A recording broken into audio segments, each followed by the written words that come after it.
Yes, Assalamualaikum warahmatullahi wabarakatuh. And very good morning. So thank you for coming to everyone.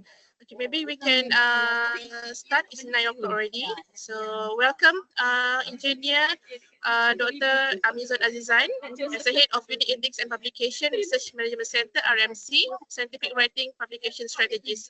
Okay, over to you, Doctor.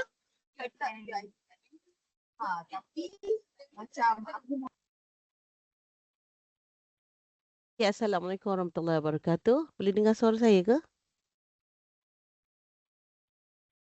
Boleh, Doktor.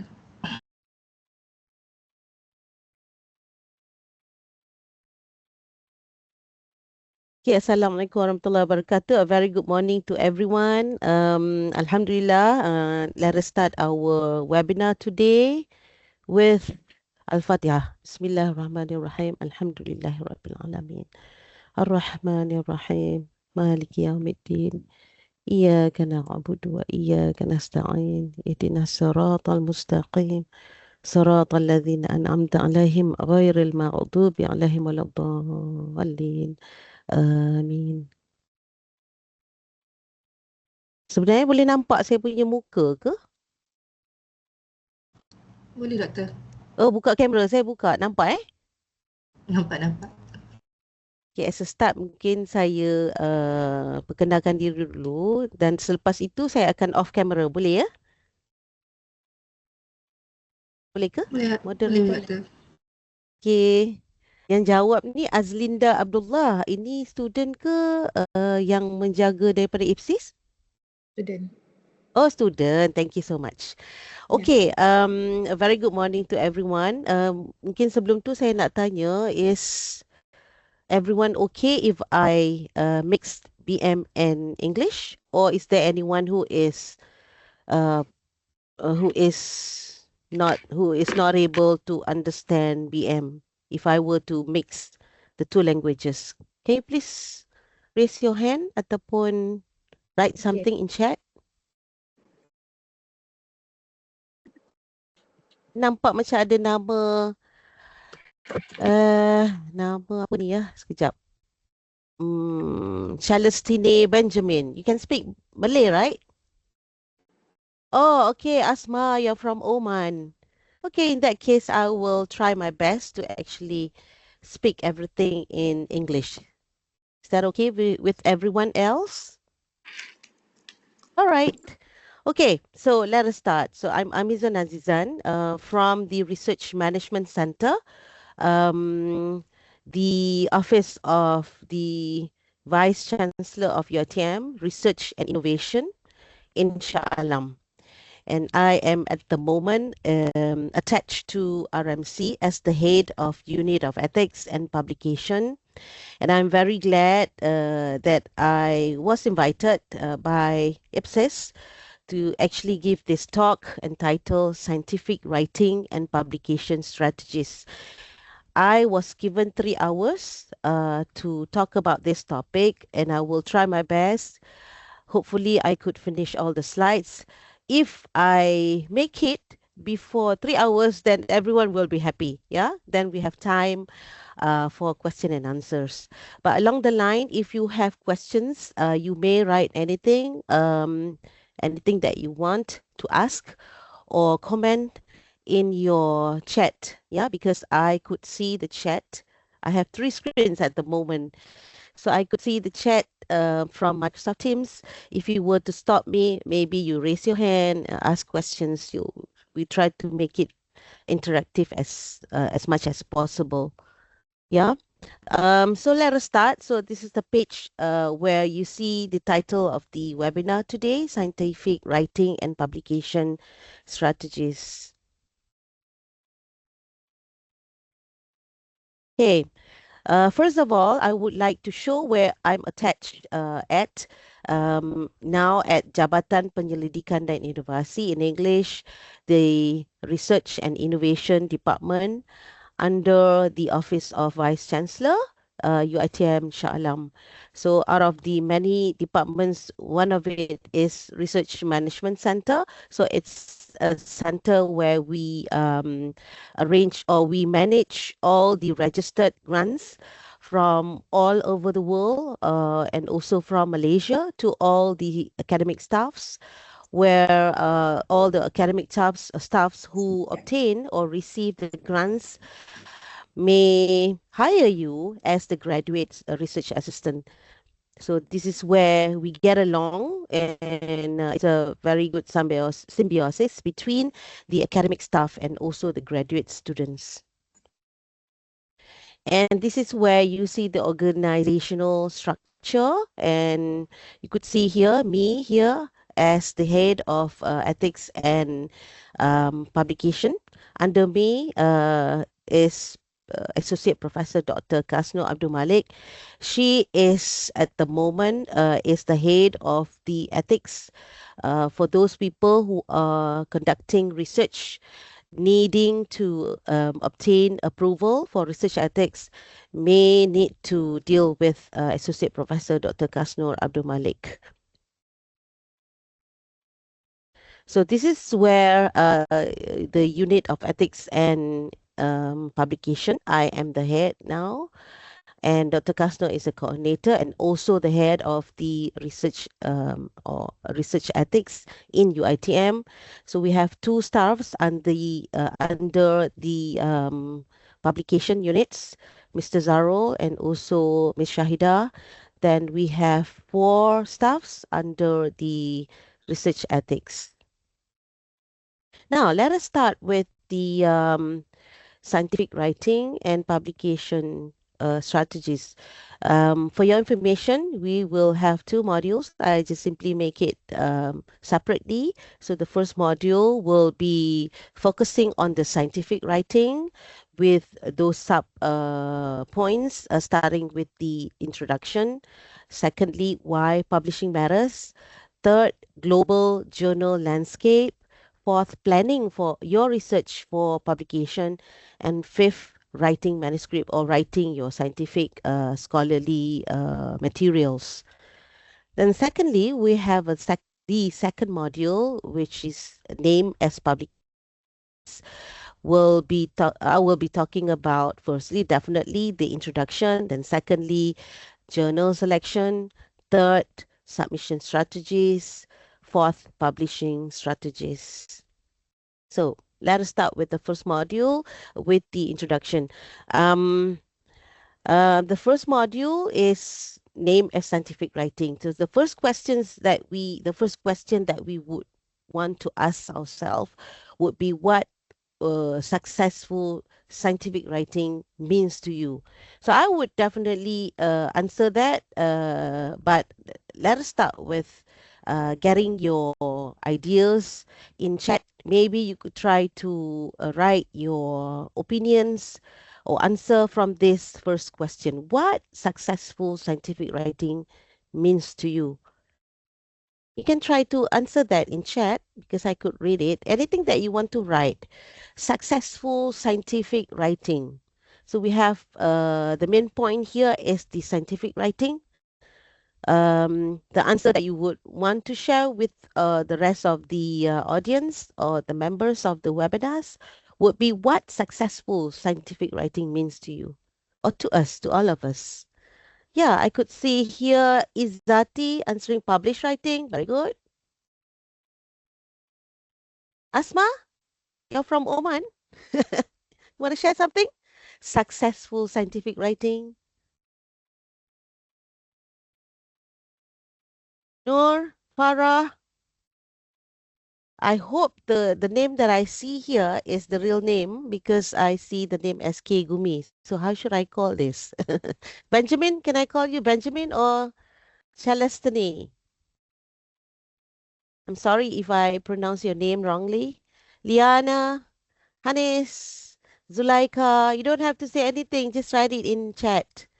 Azlinda, Alia, Izati has answered Rita. Sharing ideas and research clearly. Very good. Yes. Not necessarily ideas, maybe your findings, research findings. Some more. How could I scroll down here? Cannot scroll it. Hold on. Ah, baru boleh scroll ke? Ada ke orang tulis lagi ni? Tak boleh turun bawah. Azlinda sharing ideas. I cannot scroll this one. Hmm. No matter how many, right? Okay. Siti Marina tulis something ke? Siti Marina. Ada tulis something ke? Saya dah tak boleh scroll bawah. Nampak paling akhir Azlinda je. Betul ke? Ada orang tulis lagi tak? Can anyone answer me? Ada orang tulis lagi Ada tu, Prof. Prof. Oh, Doktor. ya ke? Alamak, I tak boleh Ada tak 4 boleh nak orang scroll. something macam 4 tu. orang Ah, Sekejap. di bawah saya, di bawah Azlinda. Sekejap. Kenapa saya tak boleh scroll bawah? Dia tak bagi saya scroll. Sekejap. Sekejap. Oh, patutlah. Okay. Hold on. I know what to do.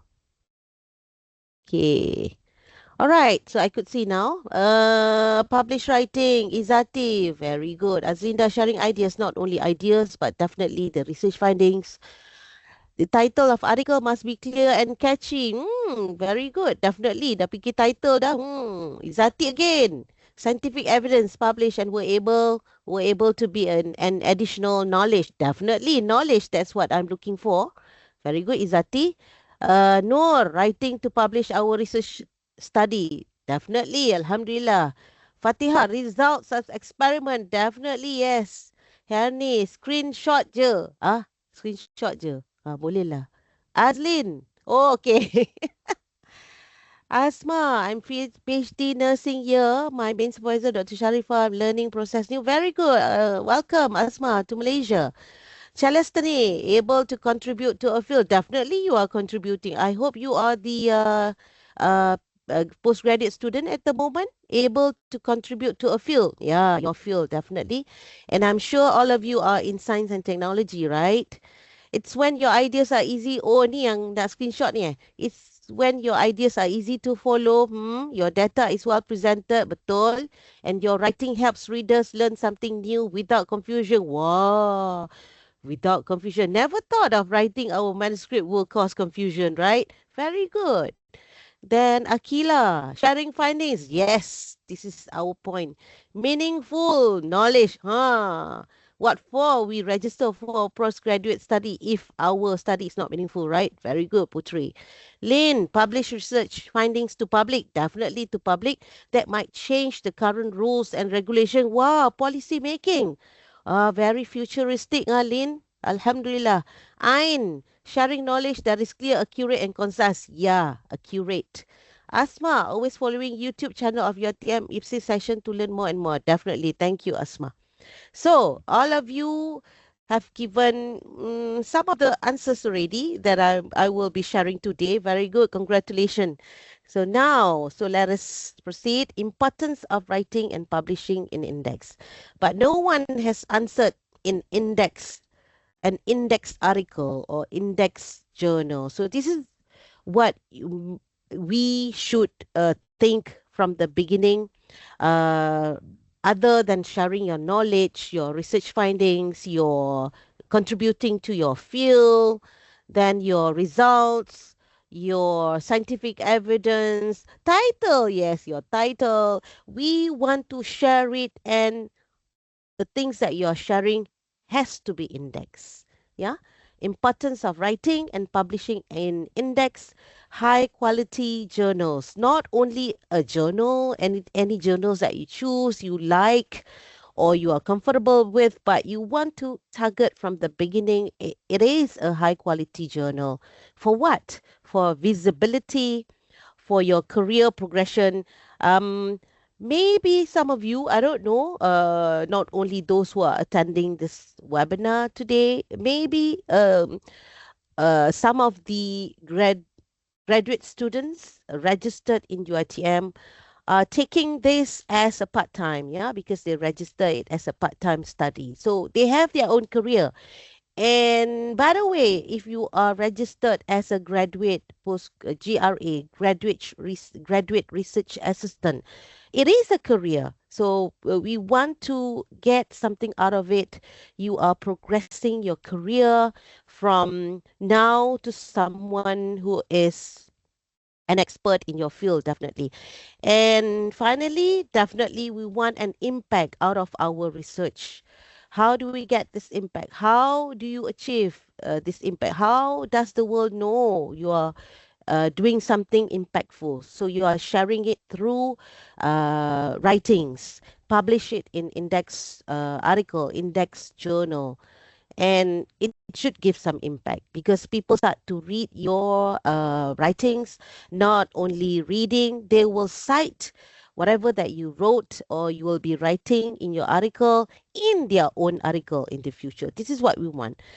We are talking now about quality, not only quantity, because um, we can choose to write as many articles or writing materials, but it may not be quality enough. So we want to define quality. So you may want to share your opinion or your thinking about quality in terms of your writing. I'm sure you have been writing something already since you start being a postgraduate student in UITM. So how do you think your writing so far? Is it quality enough? So how do you define quality? You may start. I'll give you 1 or 2 minutes to share um your understanding about quality. Can you do that now?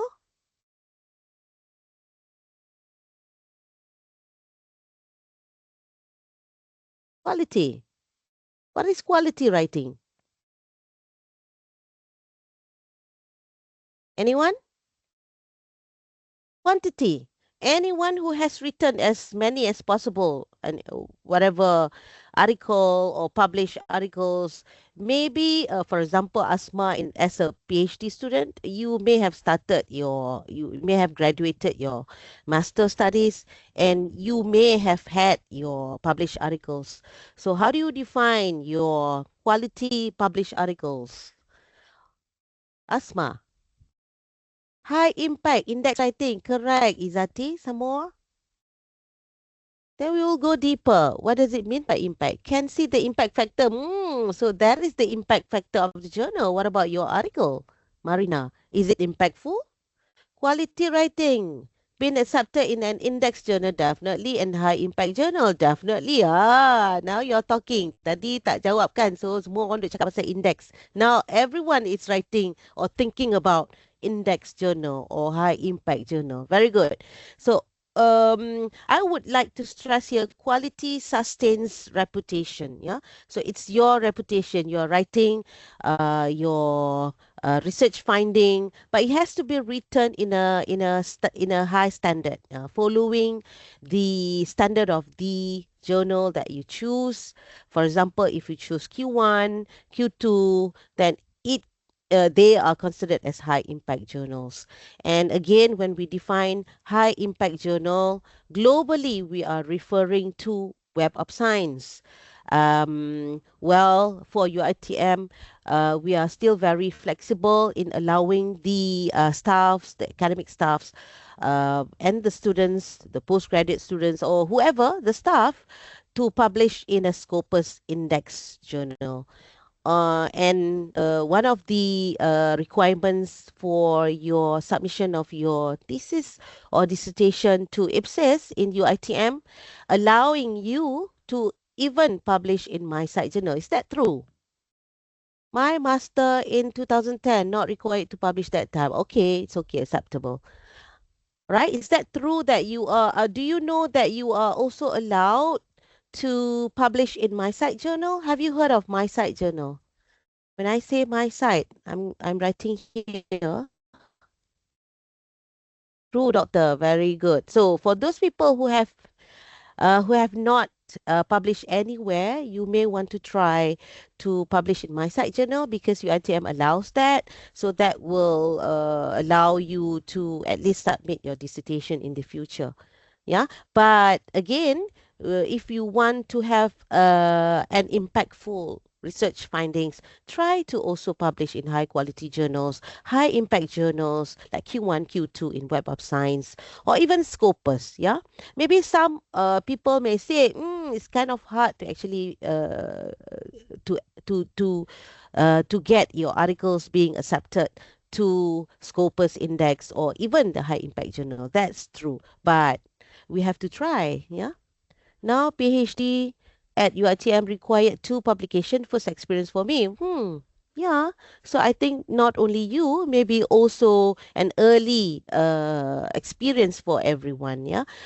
Talking about, let's say, if you have published in my site, you may want to try in Scopus. That is also a new experience for those people who have published earlier in Scopus. You want to try in Web of Science, Q1, Q2. Yeah, some people say um, do not try to publish in Q4, the quartile 4, because most probably the journal may be discontinued from that index platform. It could be Scopus or it could be Web of Science. But nowadays, this year, recently, um, some of the journals which have been discontinued from Scopus, we thought that it is, or they are earlier Q4 quartile 4 indexing, but not. Some of them are already in Q2, but suddenly being discontinued by Scopus. So Scopus itself thought that the quality of the journals is not good enough. And how come the quality is not good enough? It could be because of the editorial board accepted non-quality manuscripts. Yeah, we thought it is not necessarily if our article is accepted in any journal, it is quality enough. So we have to define ourselves how is the standard of quality that we are looking for. Yeah. So let us proceed with next slide. Now, why we publish? We want to definitely contribute to the global scientific knowledge. You have written there in chat, and why we write to publish. The importance of writing is to disseminate valuable information. We are talking about the scientific knowledge. Definitely, we want to tell the whole world. So, hey, read my article. The contents are very valuable. There are new findings and there are scholarly information. So we are trying to disseminate the growth of our new knowledge because your project is new. You have not ventured this earlier. This is the first time. And this is your first time, but not necessarily the one that your first time is new for the rest. Most probably, the existing published contents, the one that you're working now that you think new, is no longer new. Yeah. So try to find ways to actually investigate or venture for new knowledge. That could be done with a very good discussion between you and also your supervisor. Secondly, why we publish? We want to strengthen our research profile. Definitely not necessarily only for the supervisors who are the academic staff, but definitely for you. This is all about you. You're doing this under the supervision of your supervisor. And at the end of the day, that will increase your curriculum vitae and the employability status will be higher. Yeah. It allows mastery or expertise of a scientific subject, your scientific subject, increase visibility through the publication via high impact journals, Scopus or Web of Science. That is visibility. Then when people start to read your contents or your written findings, knowledge, people may contact you for collaboration. Yeah, so this is a career milestone for you, not only for the supervisor, but also for you. Definitely, it will enhance your professional development and academic credibility. Third, why we publish? Because, yeah, as you said, the requirement for you to submit your thesis to at least publish two publication for PhDs and master. Is it two, at least one, right, for master studies. And my side is also accepted, if I'm not mistaken. Yeah. So we want to support institutional KPIs. The one that we talk about is your KPI for you to submit your thesis. But at the same time, the university, which is UITM, has its own KPIs, key performance indicator. So we have our institutional KPIs. How many Scopus publication, how many Web of Science publication, and also how many my site publication. So that is why you are given the flexibility to also publish your knowledge in my site journal. Then it will provide a wealth of opportunities. From there, in the future, once you graduate, if you were to explore your career in academics world, you may get the opportunity to receive research grants because you can justify that I have published in this certain area through this Scopus Index or Web of Science or My Site journals. Then you start to receive invitations as peer review, you increase your networking and also collaboration. So it's a gateway to collaboration and funding. This is where you get your research grants, and from the grants, the fundings, it facilitates further mentoring. Yeah, now you are being mentored, or your mentor is your supervisor, you are as the mentee. So in the future you will do the same thing, you are supervising someone else, not necessarily in academic world but also in the industry. Yeah, if you are in a R&D research and department in the industry, you are actually teaching someone else under your supervision, your subordinates, to do research and development. Yeah. So quality builds trust. We are talking about quality just now, and trust is what makes your research truly impactful. So we want to get an impact out of our maybe 2 year of research investigation or 3 years of research investigation or even more. Yeah. Next, but again, there are obstacles to scholarly writing, starting with resistances, because we are talking about publishing in high index journal or in impactful journal or even my site. So you may have an uh, inadequate, you may have inadequacy of writing skills, or you think reading is energy intensive or timely intensive. You don't have time because you have to do work in the laboratory or you have to do research, other kinds of activities. All of you are science and technology. I'm sure you are going to work in the lab. So you don't have time to actually read literatures. So it's very timely intensive. Reading it again, a constraint because you have to understand it. Digesting the information that you read from your literatures is also could be an obstacle or constraint. But nowadays, we have so many platforms, artificial intelligence platforms. You may want to use those platforms to help you in understanding the contents of your literatures. To how to overcome lots of reading and practices, tools to writing and review literatures. This is what I say. I did not, or I do not purposely write artificial intelligence here. But I'm sure you know what are those softwares or what are the available platforms that you can use in assisting you understanding the contents of the literatures or even right, yeah, but you do not use artificial intelligence or AI for writing. Yeah, you have to start by writing your own contents, and you may use the AI to actually to polish your writing or to increase the skills of writing or thinking or conveying the message in terms of writing. Yeah. Another obstacle would be inadequate preparation, definitely, or editorial support, meaning maybe lack of training in scientific writing, lack of mentorship. Most probably, you don't see so much of your supervisor, but don't do that. Please always communicate with your mentor or supervisor and seek for help in writing, starting to write or how to start thinking of what to write. or maybe because of the time constraint, you don't have time to prepare your manuscript or writing. So what would be again, another one is fear of rejection or criticism. If you are writing to send your manuscript to journals, you are afraid that you may get the answer as rejected, or you're having a problem in reading or accepting criticism from the reviewers.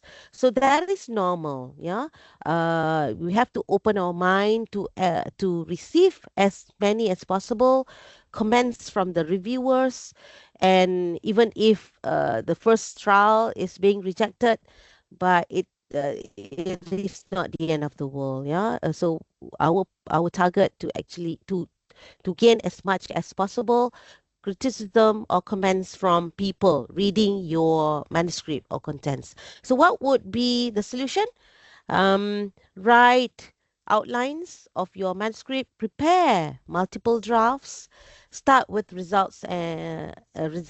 So this is what I do earlier. Yeah, earlier on when I did my postgraduate. So I was also very eager in writing the title. Yeah, I may think of a title for my future article first, but that could be one option. But the best option or the best way or method in starting to write a very good quality manuscript would be start with your results. You have done all the investigation in the lab. You have gathered all the results. You have it in your computer. You have it in your lab books. Convert it in plots. Arrange it accordingly so that you could see the storyline out of the results that you obtain. Then only you extend it to discussion. Then only you start to write your methodology, because you know already your methodology. Writing the methodology also needs skills, how to write it effectively so that everything which is needed for the reader to understand what you did in the lab is by reading your methodology. Yeah, so you may want to try starting with your results first. That could be a good start.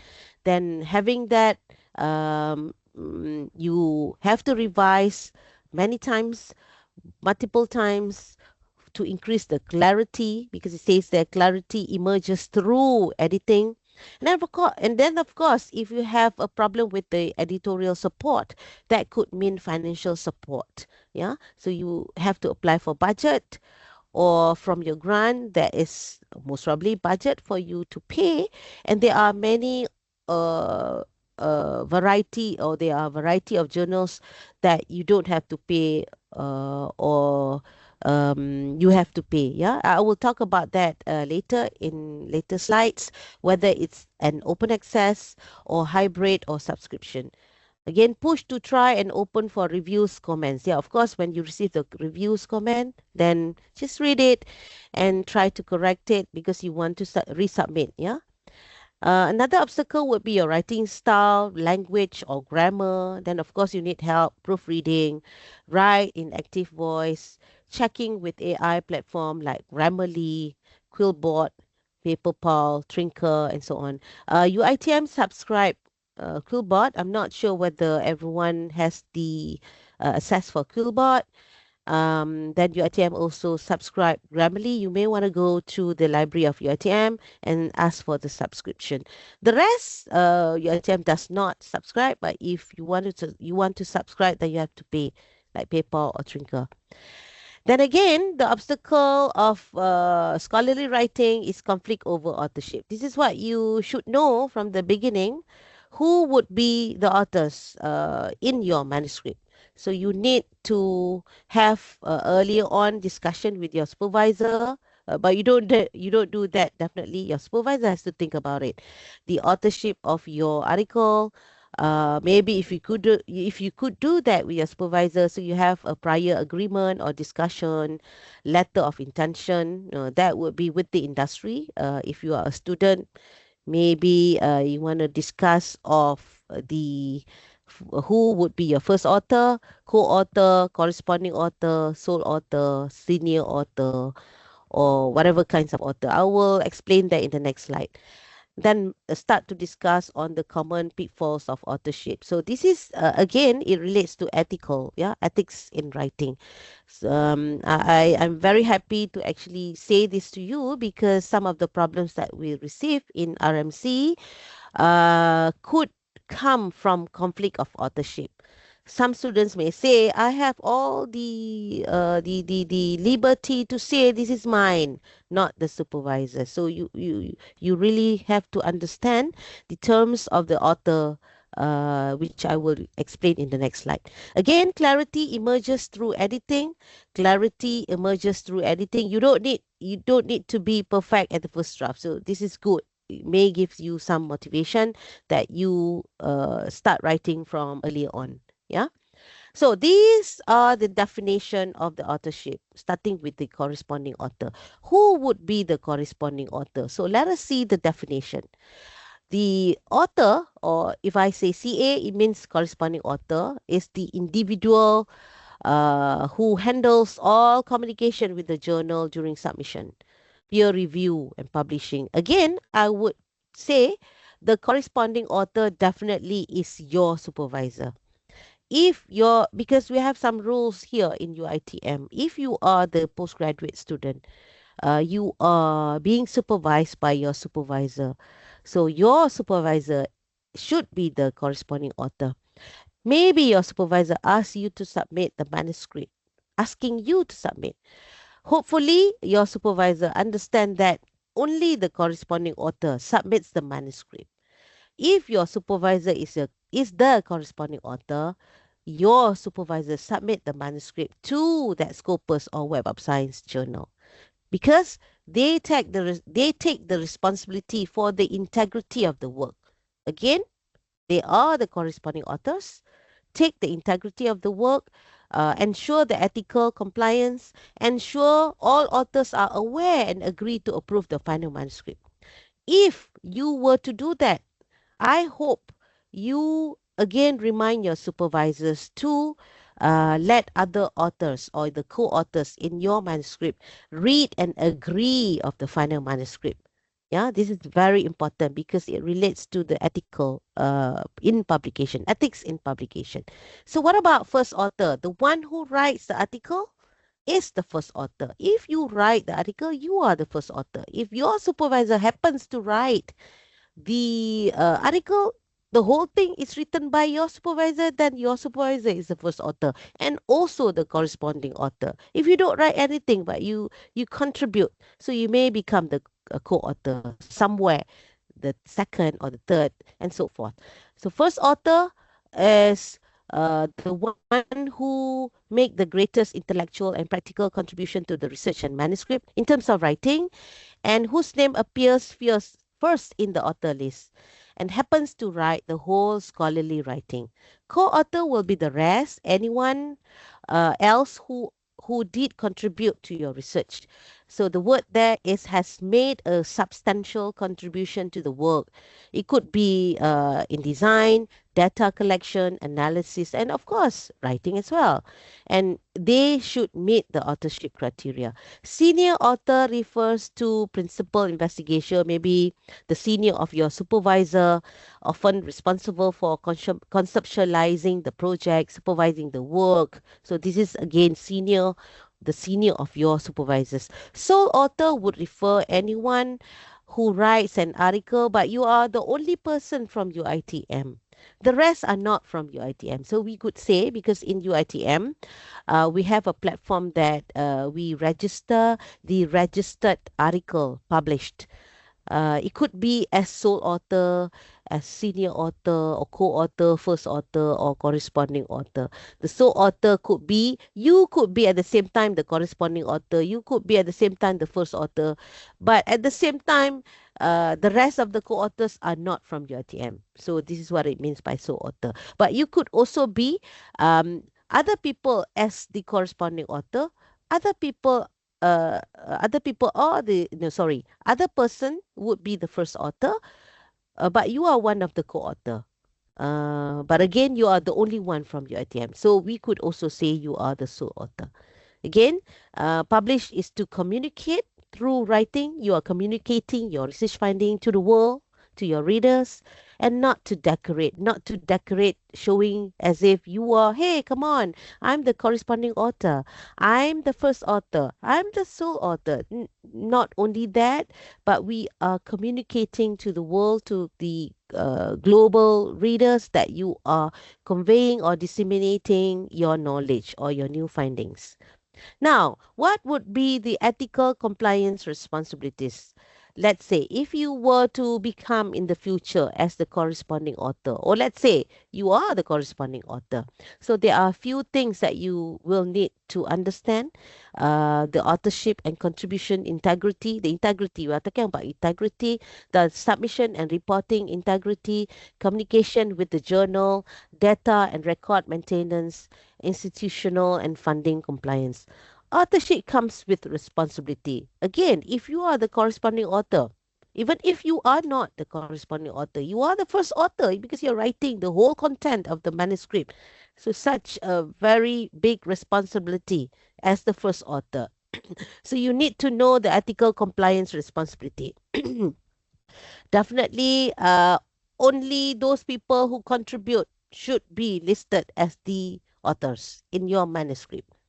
Ensure all the co-authors agree on the author list, or maybe the order of the author, first, second, third, and so forth, and together with the affiliations written for each of the co-authors. No gift or ghost authorship or improper attribution. Yeah. Only those people who contributed to your work should be listed as the authors. Anyone else? No, should not be listed. Then submission. If you write that manuscript, do not submit it at the same time to many journals. Yeah. The publication ethics, or the reporting integrity. No simultaneous review at another journal. Data not being published elsewhere. Yeah. So when you submit, only submit to one journal at the same time. Uh, can I please stop my presentation for a while? Someone calls me. Hold on.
Okay, I'm back. Are you still there?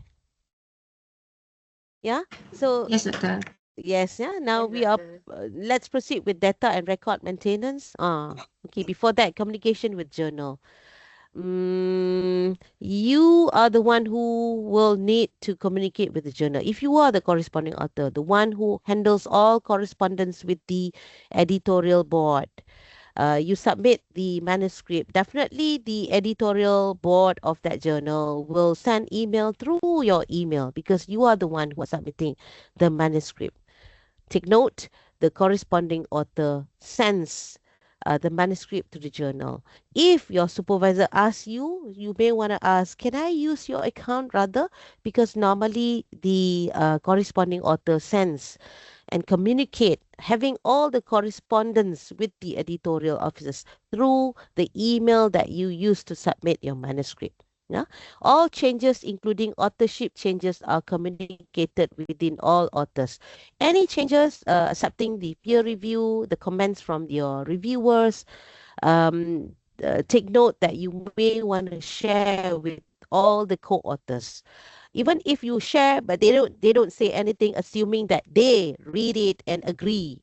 If they don't agree, maybe they will give corrections from their side. Yeah, you will take that into consideration to justify to your reviewers from that journals. Then corresponding author, who are the one who respond to all queries, corrections. This is the word that we would like not to hear it from our time publishing our knowledge through articles. Retraction, you don't want to hear that word, yeah, but we have to know what retraction means. Retraction means your article has been accepted, let's say Q1 Scopus or WOS, but suddenly someone, or maybe it is found that there is an ethics problem from the contents, most probably from the data that you publish, from the write up, from the sentence that you cite, is in disagreement with the original article, then the editorial board of the journal has the power to retract or to take out your article, which has been published. Not necessarily yesterday or maybe last year. It could be like 10 years before. Yeah, the retraction is true. It occurs. It could be from 20 years ago. It happens from real life experience. Some of the authors have retired from the career and found out that article which were written like 10 years ago, 20 years ago, being retracted from the journal due to the ethical compliance. So this is very, very important. So we may want to know what are the research integrity and the publication integrity. Again, when you write from your research data. Your research data are obtained from your research investigation in the lab. Again, you have to know how to keep your data and record your data well. So the corresponding author is responsible to keep and organize the underlying data. But the corresponding authors who are the supervisors may not be the one who are doing the research in the lab, but you as a student or the GRA, graduates, research students, have all the data. You wrote the data, you typed the data, you share the data, you present the data to your supervisor. Again, take note, keep it and record it effectively, arrange it efficiently, and the end of the day you have to share it with your corresponding author, who is the supervisor of your project. Yeah, do that from the beginning, because the end of the day the supervisor may need all the data to be kept to the university, to the supervisor for future use. Yeah, and the data and earlier on, of course, is written in your notebook. Convert it in efficiently in computer, in Excel, in Word, or whatever platform that you write. Then you okay, again, those people who are dealing with human, then you have to receive ethics approval. Then the raw data should be kept efficiently. The analysis should be arranged according to your raw data. Again, tips here is, remember when I say when you write your manuscript, start with the results. You have the results. You present the results to your supervisor every week or every fortnight. Keep it efficiently, effectively, so that you could trace it in the future, or maybe after 3 years you want to trace it. So keep it accordingly based on figures. When you have your results, you want to write your manuscript, you may want to convert it in a good plots. So you arrange it based on figure 1, 2, 3, 4, and the underlying data should be kept accordingly for that figure 1, figure 2. When you share to your future mentees, your future subordinates, to your supervisor, it is easier for you to share it based on. So this is the figure 1, figure 2, and those and these are the collections of data, and those are the data plotted for figure 1, for example. So this will ensure transparency of the figures, the tables, the methods reflecting the actual work. Yeah, able to be checked and reproducible. Again, this is a very, very important term, reproducible. You have the data, you plot it, so we don't want to have a future occasion whereby people ask you, where are the data for these figures? I don't remember, I'm not sure where I put it. Can we know how you obtain the data? I'm not sure how I did it. I forgot the methods already. So this is where the reproducibility is very important. Write your methodology well for each of the figures, and anyone may ask to repeat the data findings, yeah, not only in the same institution from your ATM, even after you have published the article, yeah, people may still contact you. I would like to know how you do this, even though they read your methodology. Maybe they want to dig some more deeper information how you do this through email or through the corresponding author. So be careful when you do your methodology. It has to be written well, and it has to be repeated. So that is why we have repetitions of experiments. Yeah, two repetitions or twice or thrice. So you have data being confirmed 2 times or 3 times having the same data. That is what we call reliability and reproducibility of your methodology. Lastly, um, in your manuscript, we need to verify your institutional funder or regulatory requirements, yeah, before submission. Who fund your research? So you need to know the ID of your research grants. If it's FRGS, Fundamental Research Grant Scheme, then you have to ask your supervisor which would be the right ID to be written in your acknowledgement section, yeah, to acknowledge your funder. Doing that, you have to know the ID of your grant. Only your supervisor knows. Most probably, you know if it has been shared to you from earlier on. But again, no harm asking, is this the right one? Yeah. Um, so authorship comes with responsibility. It's a big responsibility. So you share the responsibility with your supervisor. If you are the graduate students, graduate research assistants, the responsibility is again partially shared with your supervisor. Now let us proceed with the next slide. So let us try interactively. I would ask you and try to answer that in the chat from the top, yeah. So we have uh 5 ethical compliance responsibility items. So let us read with the first one on the left bottom. Ensure all authors meet and agree to authorship criteria and order. Which one would that be out of the 5 compliance requirement? Which one would that be? Ensure of all authors meet and agree to authorship criteria and order. Is that communication with journal? Is that submission and reporting integrity? Or is that funding compliance? Which one? Nazrin, please share the slide. You want the slide to be shared now? Can you see it on screen? I think the recording will be available because I see it is being recorded, right? Yeah, recording and transcription started automatically. Yeah, the recording will be shared later. I hope because you think the recording will be shared later, not necessarily your name is there, but you don't hear anything, you do something else. Multitasking.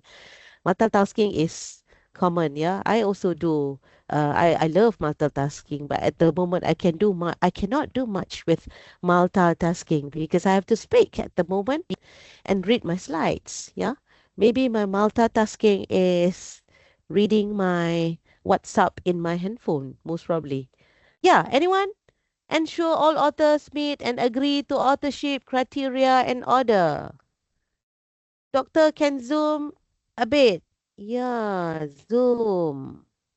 Ah, can you see that now, Asrina?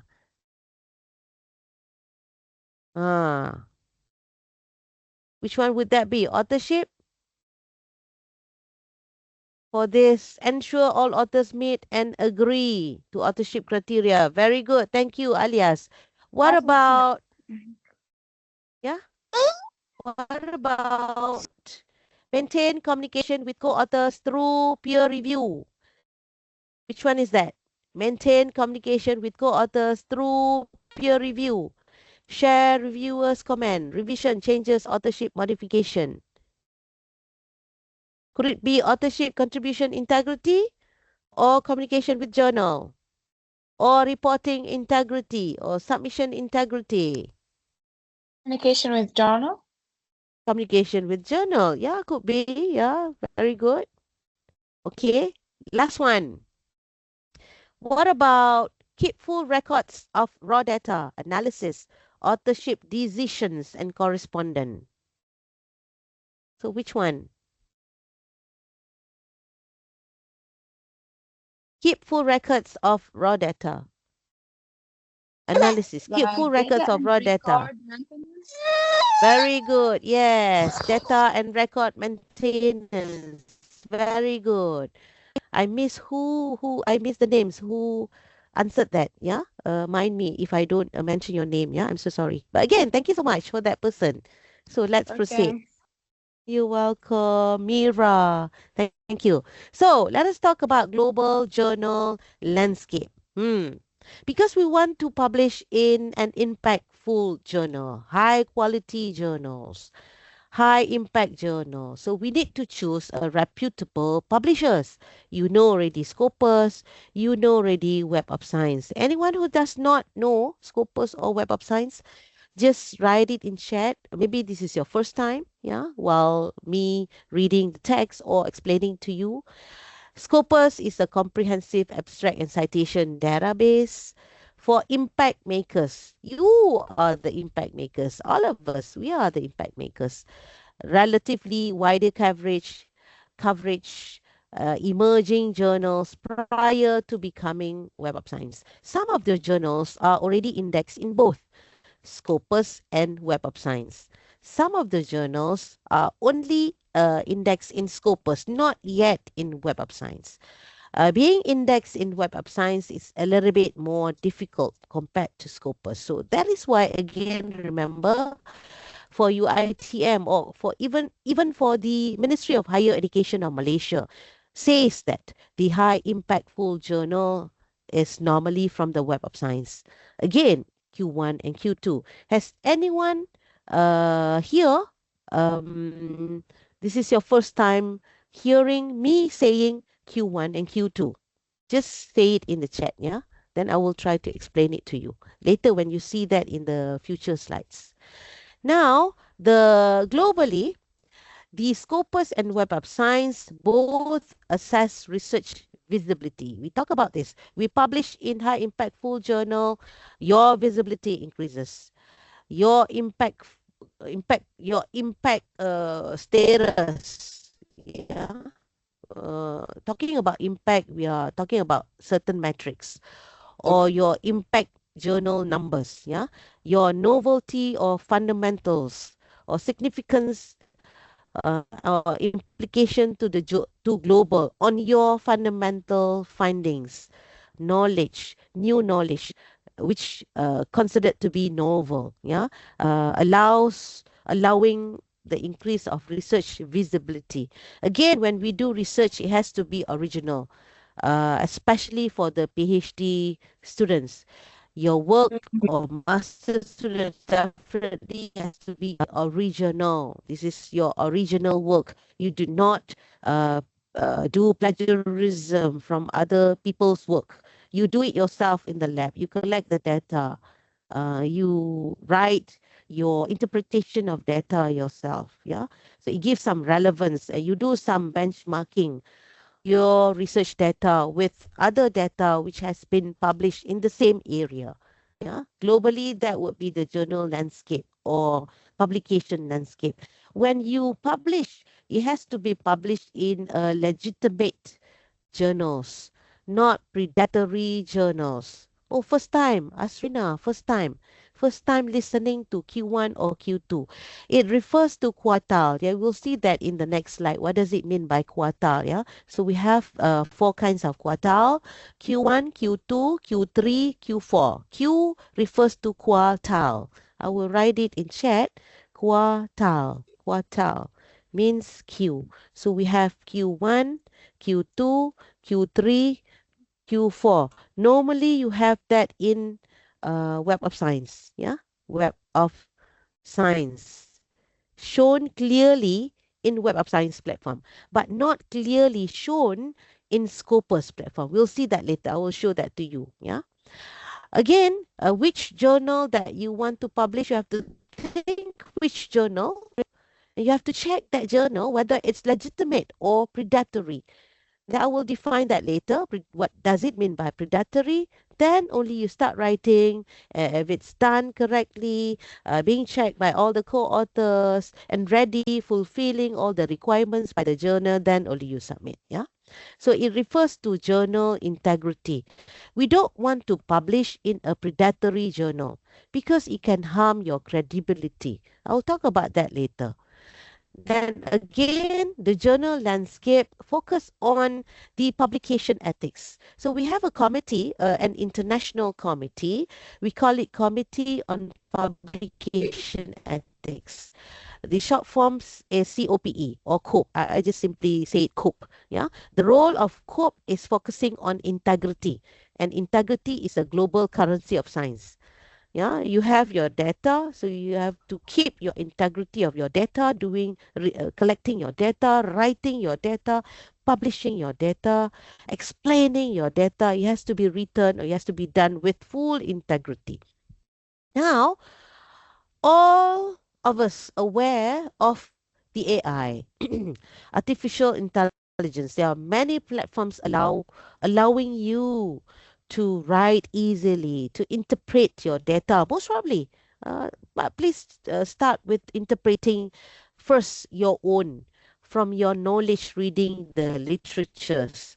You use the AI to actually help you to polish the writing. Yeah, I hope you understand that. But again, you have to experience it. For example, here we have Scopus Index, Web of Science Index. From those indexing journals or platforms, they will share the citation metrics. They will share the journal quality indicators. And you may see that from Clarivate Master Journal list in Web of Science. If it's my site, then the my site is the indexing platform for Malaysia. If you notice, MY refers to Malaysia. Site refers to citation. So the short form for Malaysian citation indexing is my site, and it is owned by the Ministry of Higher Education.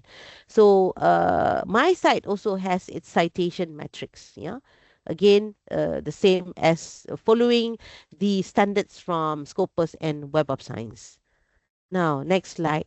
Now the don'ts of sending your articles or writing your research data. While doing it, you do not plagiarize. What does it mean by plagiarize? You copy text, you don't acknowledge. You copy figures, you don't acknowledge. You copy ideas, you don't acknowledge. Yeah, this is where it says copying text, figures, or ideas without proper credit. It has to be acknowledged or credited. Do not submit the same manuscript to multiple journals simultaneously. This happens, yeah, not only for students, but again, in the future, you will be the one who are supervising students. If you do not understand this from the beginning while you are the student, if you are doing this, submitting the same manuscript to multiple journals because constraint of time, you want to see which journal accept first. So this is wrong, ethically wrong. Do not do that. But again, you say, hey, I do not have time. I have to submit it. So I have to send it fast and being accepted fast. So this is where the problem is. Arrange your time accordingly. Do it from the beginning. Write it consistently and send it at earlier on.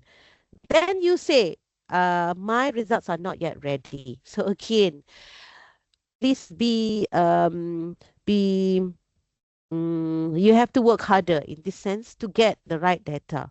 Then again, you get the data. So because of constraints of time, you don't share with your supervisor. You don't discuss with your supervisor. You don't present it to your supervisor. Even if your supervisor is busy, please share it with the WhatsApp to your supervisor. Make a call, go to the office, meet your supervisor, and explain to them, even with one slide. Yeah, this is very important. Do not fabricate or falsify data. Fabrication or falsification of data is very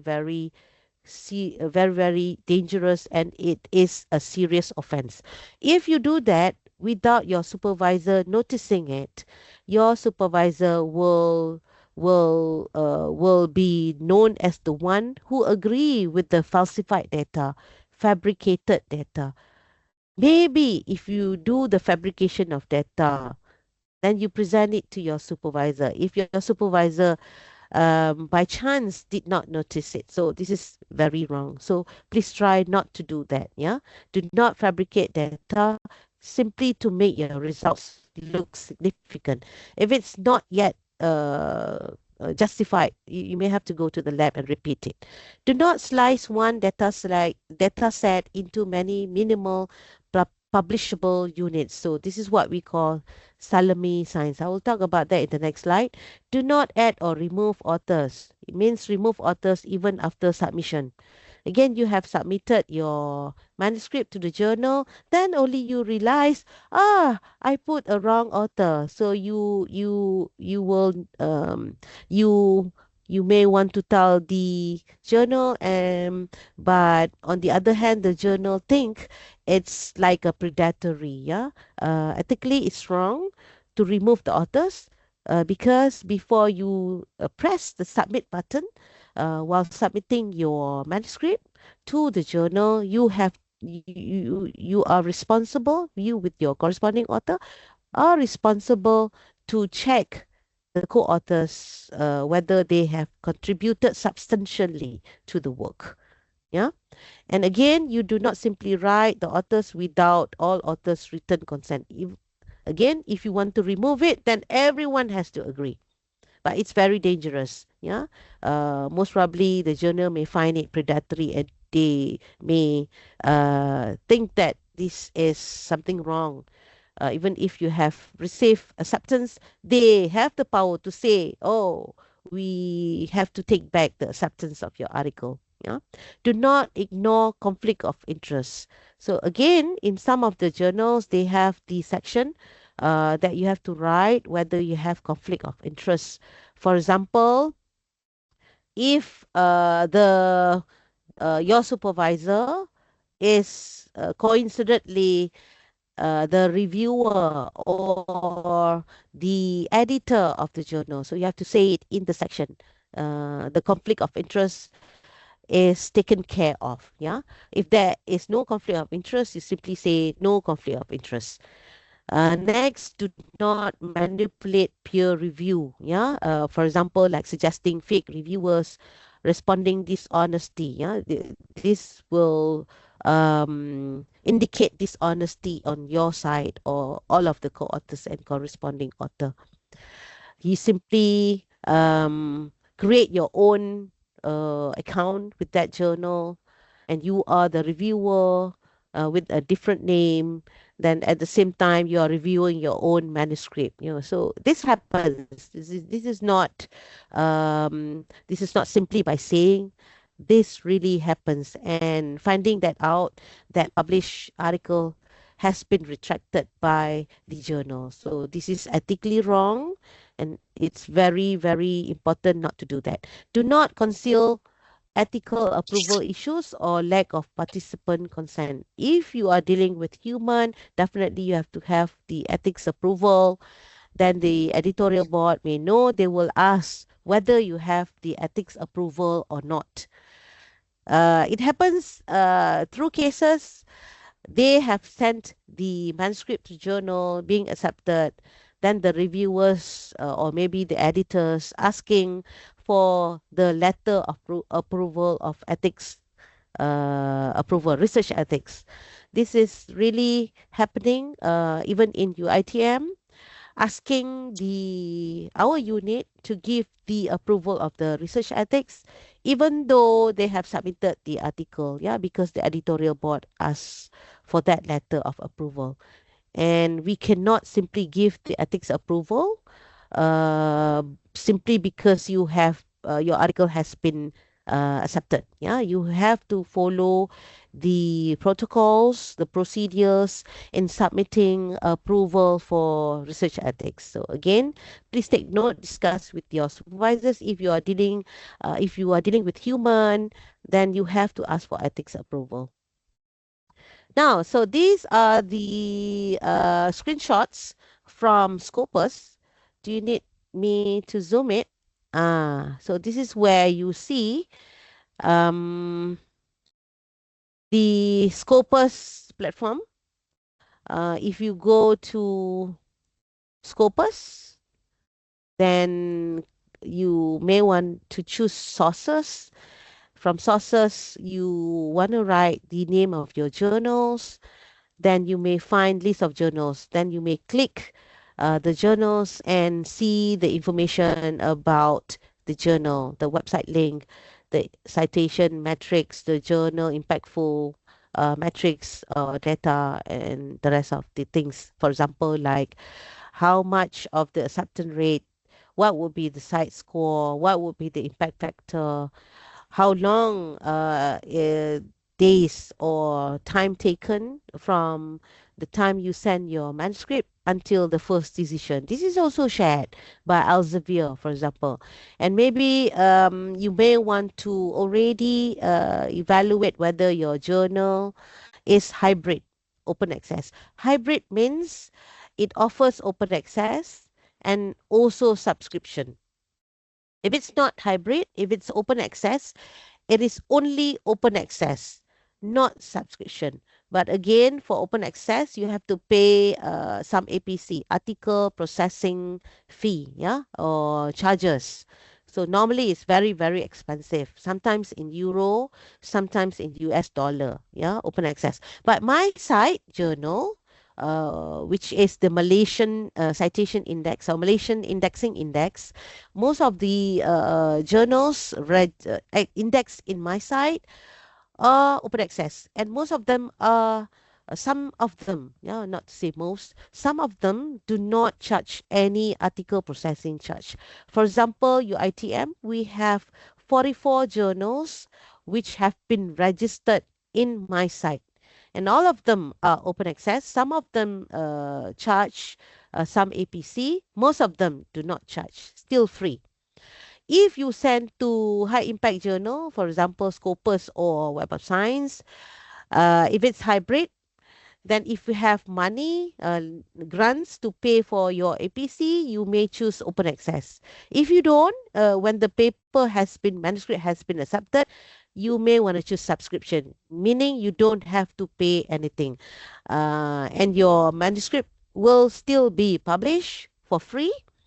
The only thing is that not everyone can read your article. If it's open access, anyone in the world can read your article because it's open access.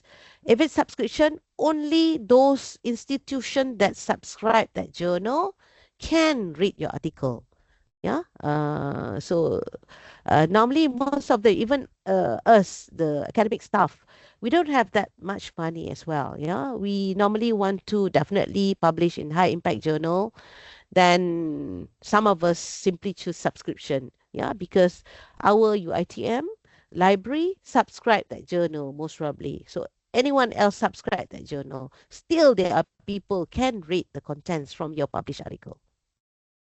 Okay, so this is again a screenshot from Elsevier showing you about Scopus. So we have thousands of publishers, we have millions of records, we have thousands of affiliation profiles. We have thousands, definitely, they are all either thousands or millions of open access items, could be gold, hybrid, bronze, or green. Then preprints. So preprint is again, if you choose to send it to preprints repository, your published article, then you are actually opening a wider visibility. Yeah, many other people can read your articles as well. Then this is a screenshot on the Web of Science. If you go to Google, simply type Web of Science and choose Web of Science. So this is how it should look like. But first, you have to go to Permata. Permata means the name given by the library of UiTM. Permata. Oh, we got question there. Hold on. I will type in Permata. Permata is the name given by the library. Then you may want to try it in your computer right now. Go to Google, type in Permata. This is the library name. Then go to online database, then choose Web of Science or choose Scopus. Then with your login, you have to choose your UiTM's login, your student's UiTM login. For me, I have to use my staff login, yeah, email, staff email at uitm.edu.my. Then only we will be able to have an access for the Web of Science and Scopus. If you are there, what I want to show here is the Web of Science core collection. Yeah, if you go to Web Science, you could do some research choosing either topics, all field, title, author, and so on. Can someone please check your mic? Who is turning on your microphone because it's Nisha, Nisha, Nisha, Nisha. Okay. Oh, ada ramai lah pula. Siapa lagi ni? Yati, mute. Okay. Okay, now it's okay. Then I will go to the next slide. Yeah, again, this is what I'm trying to show you, the collection of journals in Web of Science. If I go to previous slide, it shows the Web of Science core collection. The word here is core. Yeah, for core, we have many other collections. For science and technology, you want to choose Science Citation Index, SCI expanded. Yeah, SCIE. So Science Citation Index expanded. For social science, you are all not social science. And if you are, then Social Science Citation Index. If you are art and humanities, AHCI, then these are all subscribed, yeah, by our library. From the core collection, there are also few collections for the conference proceeding, book citation index, and emerging sources citation index. Yeah, if you choose that particular journal which is related to your work, please check whether it's ESCI or not. Yeah, I'm sure to submit your dissertation or thesis. Now we are talking about high impactful. If you already have your MySite journal, then it's okay. Yeah, index article in MySite journal. You're ready to send your dissertation or thesis. But if you want to add more, you could also publish in ESCI, Emerging Sources Citation Index. This is not yet considered as high impactful journal because this is still emerging. What is impactful is being indexed in for science and technology in Science Citation Index Expanded, SCIE. ESCI is not yet high impactful, according to the definition by the Ministry of Higher Education. And we follow the Ministry of Higher Education. But you can still publish there, yeah, for your career development. If you like to write, you like to publish as many as possible, do that. Yeah, go ahead. But if you have certain KPIs to fulfill for high impactful journal, go to the journals which are listed in Science Citation Index. Yeah. Now, so let us start with the definition of predatory journals in comparison to legitimate journals. So we have few features, two for six features. First, the indexing claims. If it's predatory, it is not being indexed in WOS or Scopus or even other platform DOAJ. This is a directory for open access as well. There are some journals which are indexed in DOAJ but not indexed in Scopus or WOS. There are some journals which are in which are indexed in Scopus at the same times indexed in WOS, which is very good. Or index in Scopus but not in WOS, but at the same time index in the DOAJ. That is okay. But there are journals which are indexed in DOAJ, not indexed in Scopus or WOS. The problem is the requirement from our university only accept the Web of Science, Scopus, or my site, but not DOAJ. But again, DOAJ is also very good. Most of the journals, even Scopus, tell us, the journal owner, do index your journal in DOAJ because of the visibility. Yeah, we want to increase the visibility of the journals. Secondly, the peer review. If it's predatory, be careful of any rapid peer review. If you receive any advertisement, the peer review takes only 1 week. You will receive acceptance in 1 day or 2 days. So that would be some of the criterias mentioned on the predatory journals. The promises, it's too good to be true. Yeah. Even the peer review in that journal has no detail, so be careful of that. The third feature would be the editorial board. Maybe there is no information on the editorial board in that journal, so that could be predatory. If it's legitimate, we have complete information, contactable. Then you check the experts; they exist. It's not created, simply not existing in this world, so it's not predatory. It is legitimate if they exist. Then policies. Again, legitimate journals follow public ethics or publication ethics.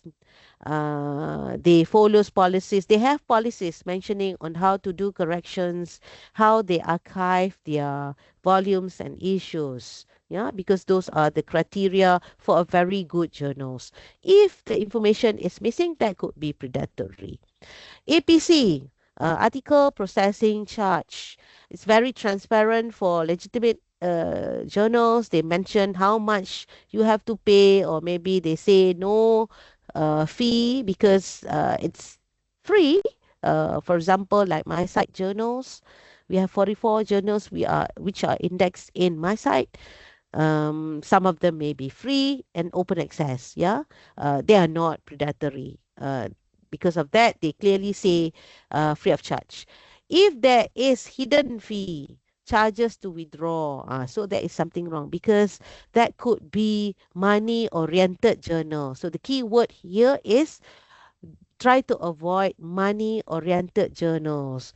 They publish so many articles. I will show that in the next slide. What I mean by publish so many articles, not journals, article at one time in comparison to the previous years, or maybe a sudden increase of articles being published for this year in comparison to last year. That could be one of the criteria as a predatory journal.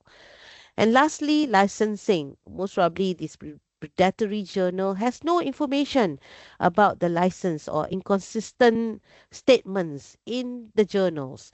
But for a legitimate journals, they have clear copyright or license information per article. Yeah, this is where we refer to common creative. I will type it in chat.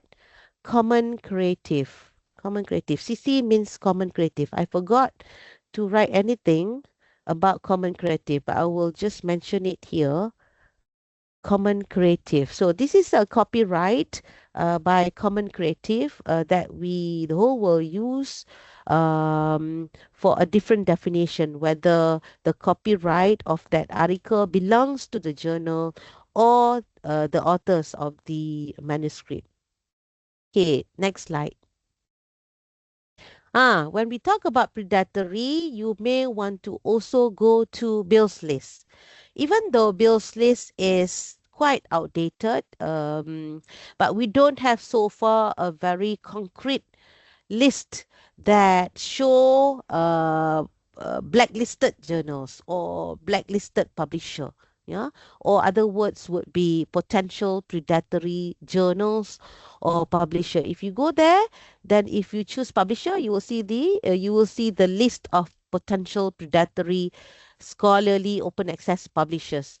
But if you go to the second tab, standalone journals, then you will see some listed journals which are presumed or assumed to be predatory. Yeah. Again, this is one of the ways for you to check whether your journals is whether the journals that you choose is predatory or legitimate. Yeah. So let us go to the next announcement. Next slide. This is part of the screenshot that I received from the Ministry of Higher Education, simply to share that these are the listed journals recently, like last month, being discontinued from Scopus.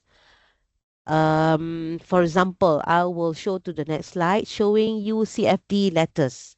Again, if you go to Scopus, maybe the next slide. Before that, this slide shows you the listed few journals from one of the publisher, CFD letters. I will zoom it. Journal of Advanced Research in Applied Mechanics, Journal of Advanced Research in Applied Sciences and Engineering Technology, Journal of Advanced Research in Fluid Mechanics and Thermal Sciences, Journal of Advanced Research in Micro and Nano Engineering. Those are recently, like last month, being discontinued from Scopus. Yeah. With some reasons. If I zoom it here, with the same reason discontinued by Scopus. There are reasons for that. Maybe in the next slide, I will show that.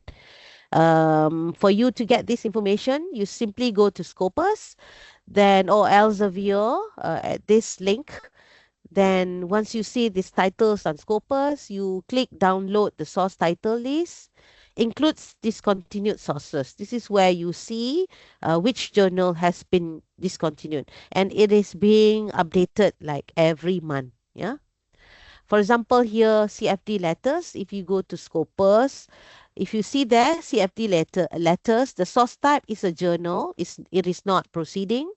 Then the publisher is Samara Elmo Publishing, and this is where you see written by Scopus, in parenthesis, coverage discontinued in Scopus. If you notice, the CFD letters was indexed in Scopus since 2009 to 2014. There is a gap. Maybe it has been discontinued in between 2015, most probably. Then again, it goes back to Scopus starting 2018 to 2025. Or maybe not. Or most probably, the publisher name was Academia Baru. Yeah, simply because they have some problem with the quality of the journals, so they changed the name of the Academia Baru to Samara Elmu Publishing. But again, they most probably they don't maintain the quality of the articles received to the journal, for this case CFD journal, and recently has been discontinued. But if you notice, we thought that because the discontinued journals, which are low impact journal, yeah, but this is not. this is what I say in Scopus. There is no direct information saying which quartile, Q1, Q2, Q3, or Q4. For this one, CFD letters, there are few categories, mathematics or chemical engineering.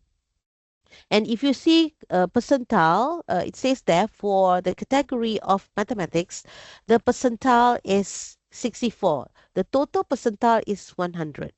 And for this category, it is 64, meaning, I will write it here, for Q1, the percentile is from 100 to 75. Enter. For Q2, the percentile is from 74 till 50. Yeah. Then Q3 might not be accurate in between of the numbers at the borderline. Yeah. Q3 from 25 to uh 73, for example, or 74. Yeah. Q3. And Q4 is lesser than 25. Yeah, something like that. I should have written like lesser. Yeah. If you see this, 64 belongs to which quartile? Q1, Q2, Q3, Q4 for mathematics. Which quartile? Yes, Q2. Surprisingly, for chemical engineering, 57, which quartile? Q2 again. Again, so this is already can be considered earlier on impactful journal. Who doesn't want to publish in this impactful journal for Scopus? Q1, Q2, top quartile for Scopus. Because of the quality of the articles being accepted by CFT letters not being maintained strictly by the editorial board, they are being discontinued, even though the rank of the CFD letters has achieved quartile 2, Q2. That is very good. Unfortunately, recently it has been discontinued. So for those people who have earlier on published in this Q2, quartile 2, Scopus Index CFD journal, unfortunately now it cannot be considered as impactful article published in that journal anymore. So that is why I like to share it with you as students so that you understand it from the beginning. Not because of your constraint, because you want to submit your dissertation, suddenly you will regret it, yeah, in the future because it has been discontinued.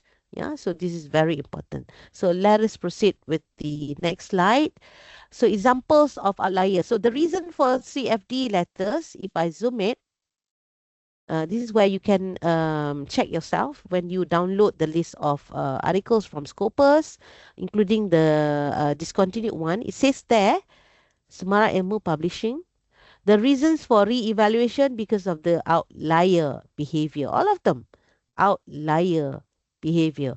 So define outlier. That could be defined as sudden changes in the output. Excessive self-citation. Self-citation means you publish in that journal, you only cite your maybe your own articles. The majority of the articles comes from you or from your supervisors or even from the same journals, not from other journals. Suspicious citation network, or maybe the Scopus being suspicion on citing. Yeah, you have your own network. Oh, please cite my paper. Yeah, the citation just increased suddenly. Yeah, and they could check it. Yeah, so they suspicion, the suspicion is there. Yeah, suspicious of citation network. Unusual geographical concentration. Yeah, a sudden and unexplained focus on publishing research from a particular country or institution. Maybe CFD letters only publish from Malaysia only, because Semara Ilmu is a publisher from Malaysia. Most probably Scopus sees that as unusual geographical concentration or questionable editorial practices.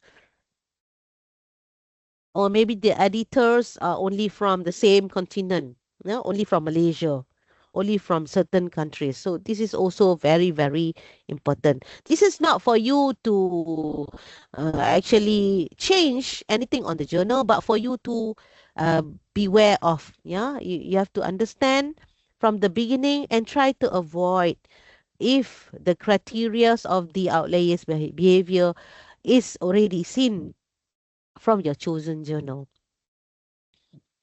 Okay. Do you want some 5 minutes break or you want me to proceed?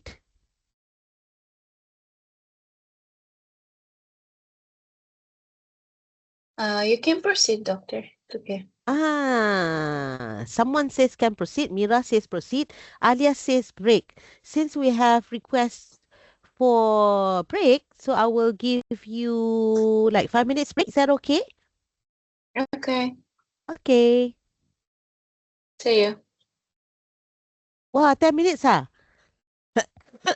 Okay lah, I nego with you ah. 7 minutes or 6 minutes, boleh? Okay, 6 minutes.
Okay, I'm back. Are you still there? I hope. Still there? Wah, tiba-tiba baru Yes, nampak. doctor. Alhamdulillah, tiba-tiba nampak 100. 109 orang baru sedar. When we started, it was just like, I think, I don't know, 20 something, right? Welcome to those people who entered this webinar. And so let us proceed. Now, we are now going to talk about planning your research for publication. Again, you know, you receive your title of your project, research project. It could be either your title, it could be either the title from your supervisor's funder, receive a research grant. So you are following the objectives of the research grant from your supervisor. It could be from your own title, but normally majority would be from your supervisor's title. Anyone here who is doing your research title, which was generated your own, not from your supervisor? Anyone? Just say yes. Anyone? Uh, Professor, Me. just to confirm, Yeah. you mean that you suggested the topic? Again, Mira, you suggested the topic. The topic, yeah, the topic of your research. Okay, let me ask you the question, Mira. You are a master student or PhD now? A PhD student. A PhD student. Have you got any title of your research project at the moment, or you just started? Yeah, I already in my third semester. You already have your title, right? Yeah. No, we are talking about your. Now I'm asking questions on your research project, not article. So Okay. your question is on the research project or the article? On the research project. So your question is, who gives the title, you or your supervisor? Is that your question? Yeah. I just to Ah, confirm, is it for the research project or for the articles? oh, my question, this question on this Yeah. side. We Yeah. are talking about planning your research for publication. Okay. Of course, when you are doing something, you're doing a research investigation, you always put it in your mind, the end of the day, I want to publish it. But my first question is, the research investigation has its research gap. So earlier on, I asked or I mentioned maybe you have your own research investigation title, which most probably you go to your supervisor, hey, I want to be your student. So this is my research title. So that could be a possibility. Or maybe you are the research assistant of your supervisor or graduate research assistant following the research grant objectives which has been fixed by your supervisor. So either ways, there are research gap. Yeah, there are research gaps. So we have to define your research gap, starting with defining the research questions.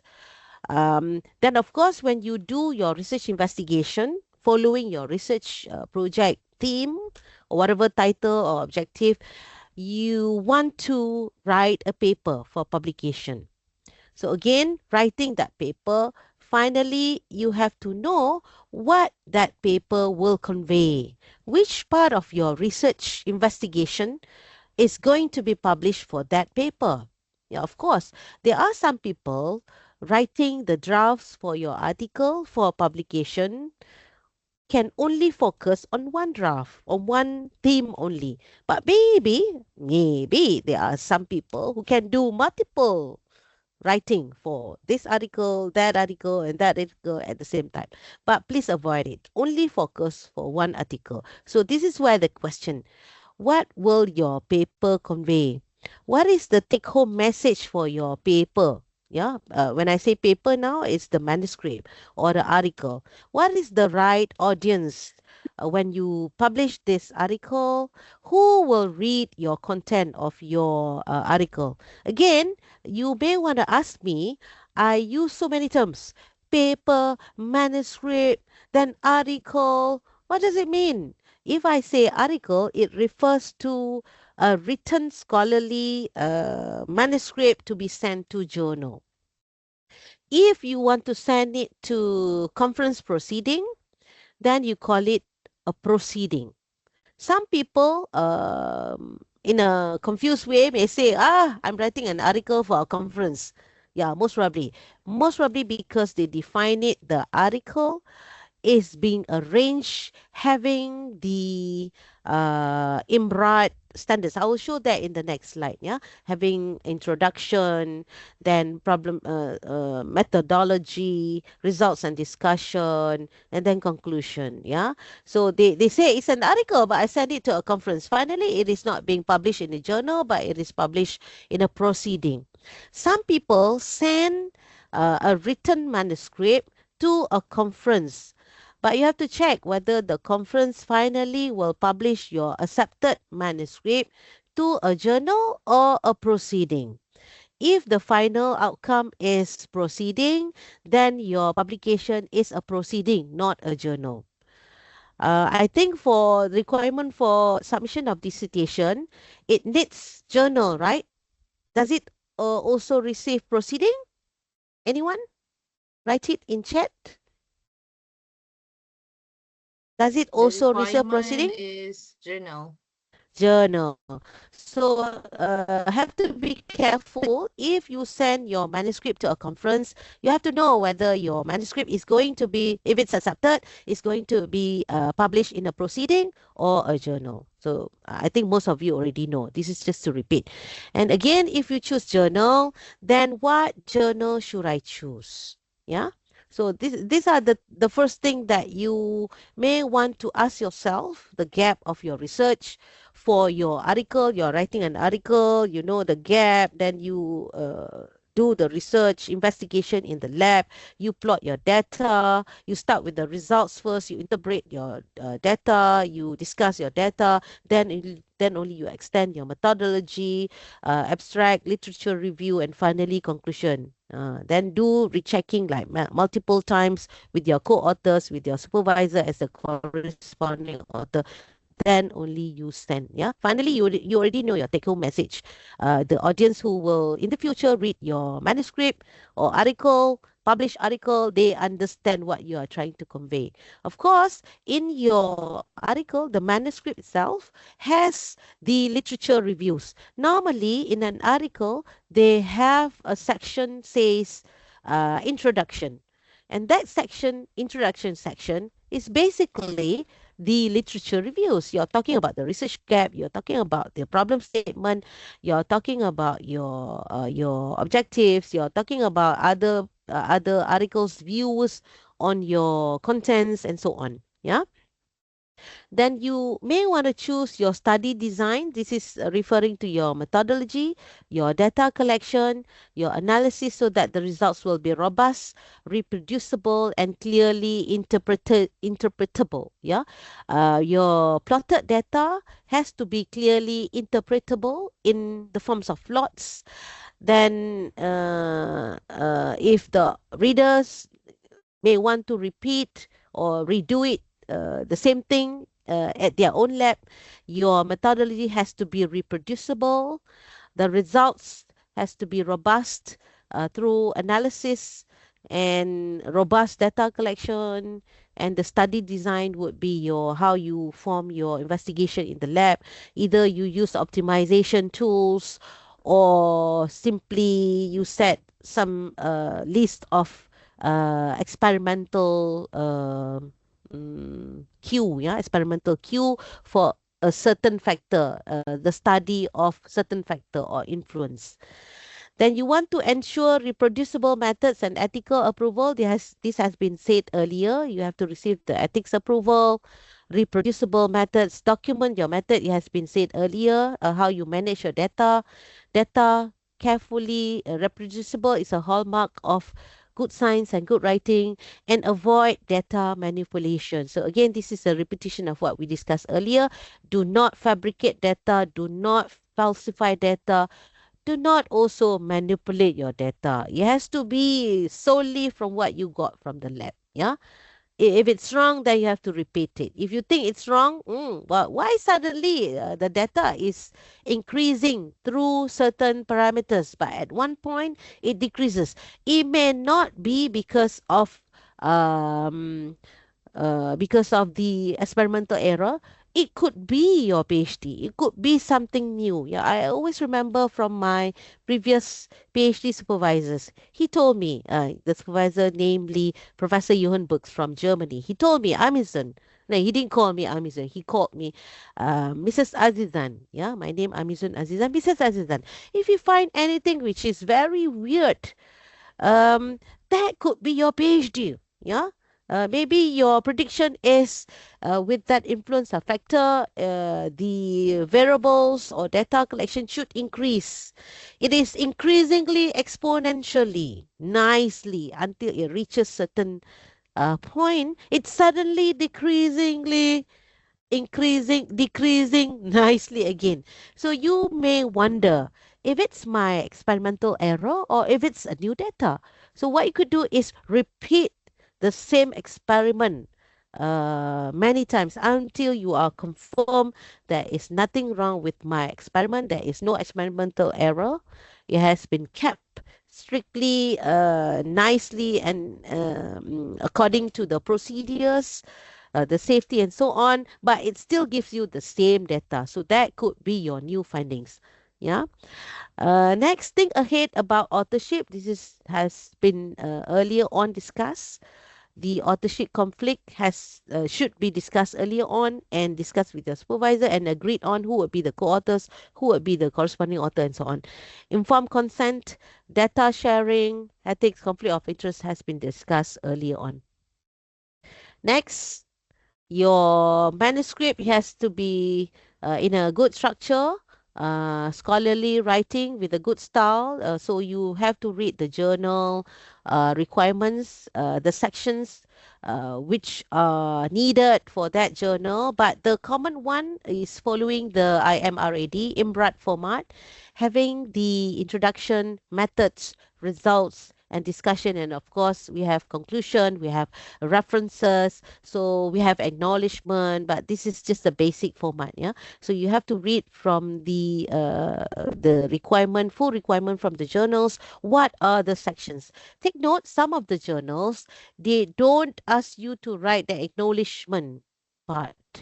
So this is where RMC faces the problem. Yeah, sometimes when you send your article, you don't have money, so you want to send it to a certain journal which is high impactful, and the fees is very high. So we have incentive from the university for those people who may not have grant, research grant, or um, mm, okay, have no money but no research grant, but you want to publish. Of course, you want to publish this high impactful journal with certain fees. So we give incentive as long as you follow the requirements by the university from that fund from UITM. Some of the journals do not have the acknowledgement section, but for the sake of asking fund from UITM, it is compulsory. Even if they don't ask for that, please do that. Yeah, the acknowledgement section has to be written. Yeah, if not, if you ask from UITM for fund, then it could be rejected. Yeah. If the journal, let's say, don't allow you to write acknowledgement, I doubt they don't allow. They will allow it, even if they don't say it in the requirement. Yeah, please try and ask. Then title. The title of the manuscript has to be clear, informative, perhaps include key method or results. So this is the hint of how to write the title of your manuscript. The abstract.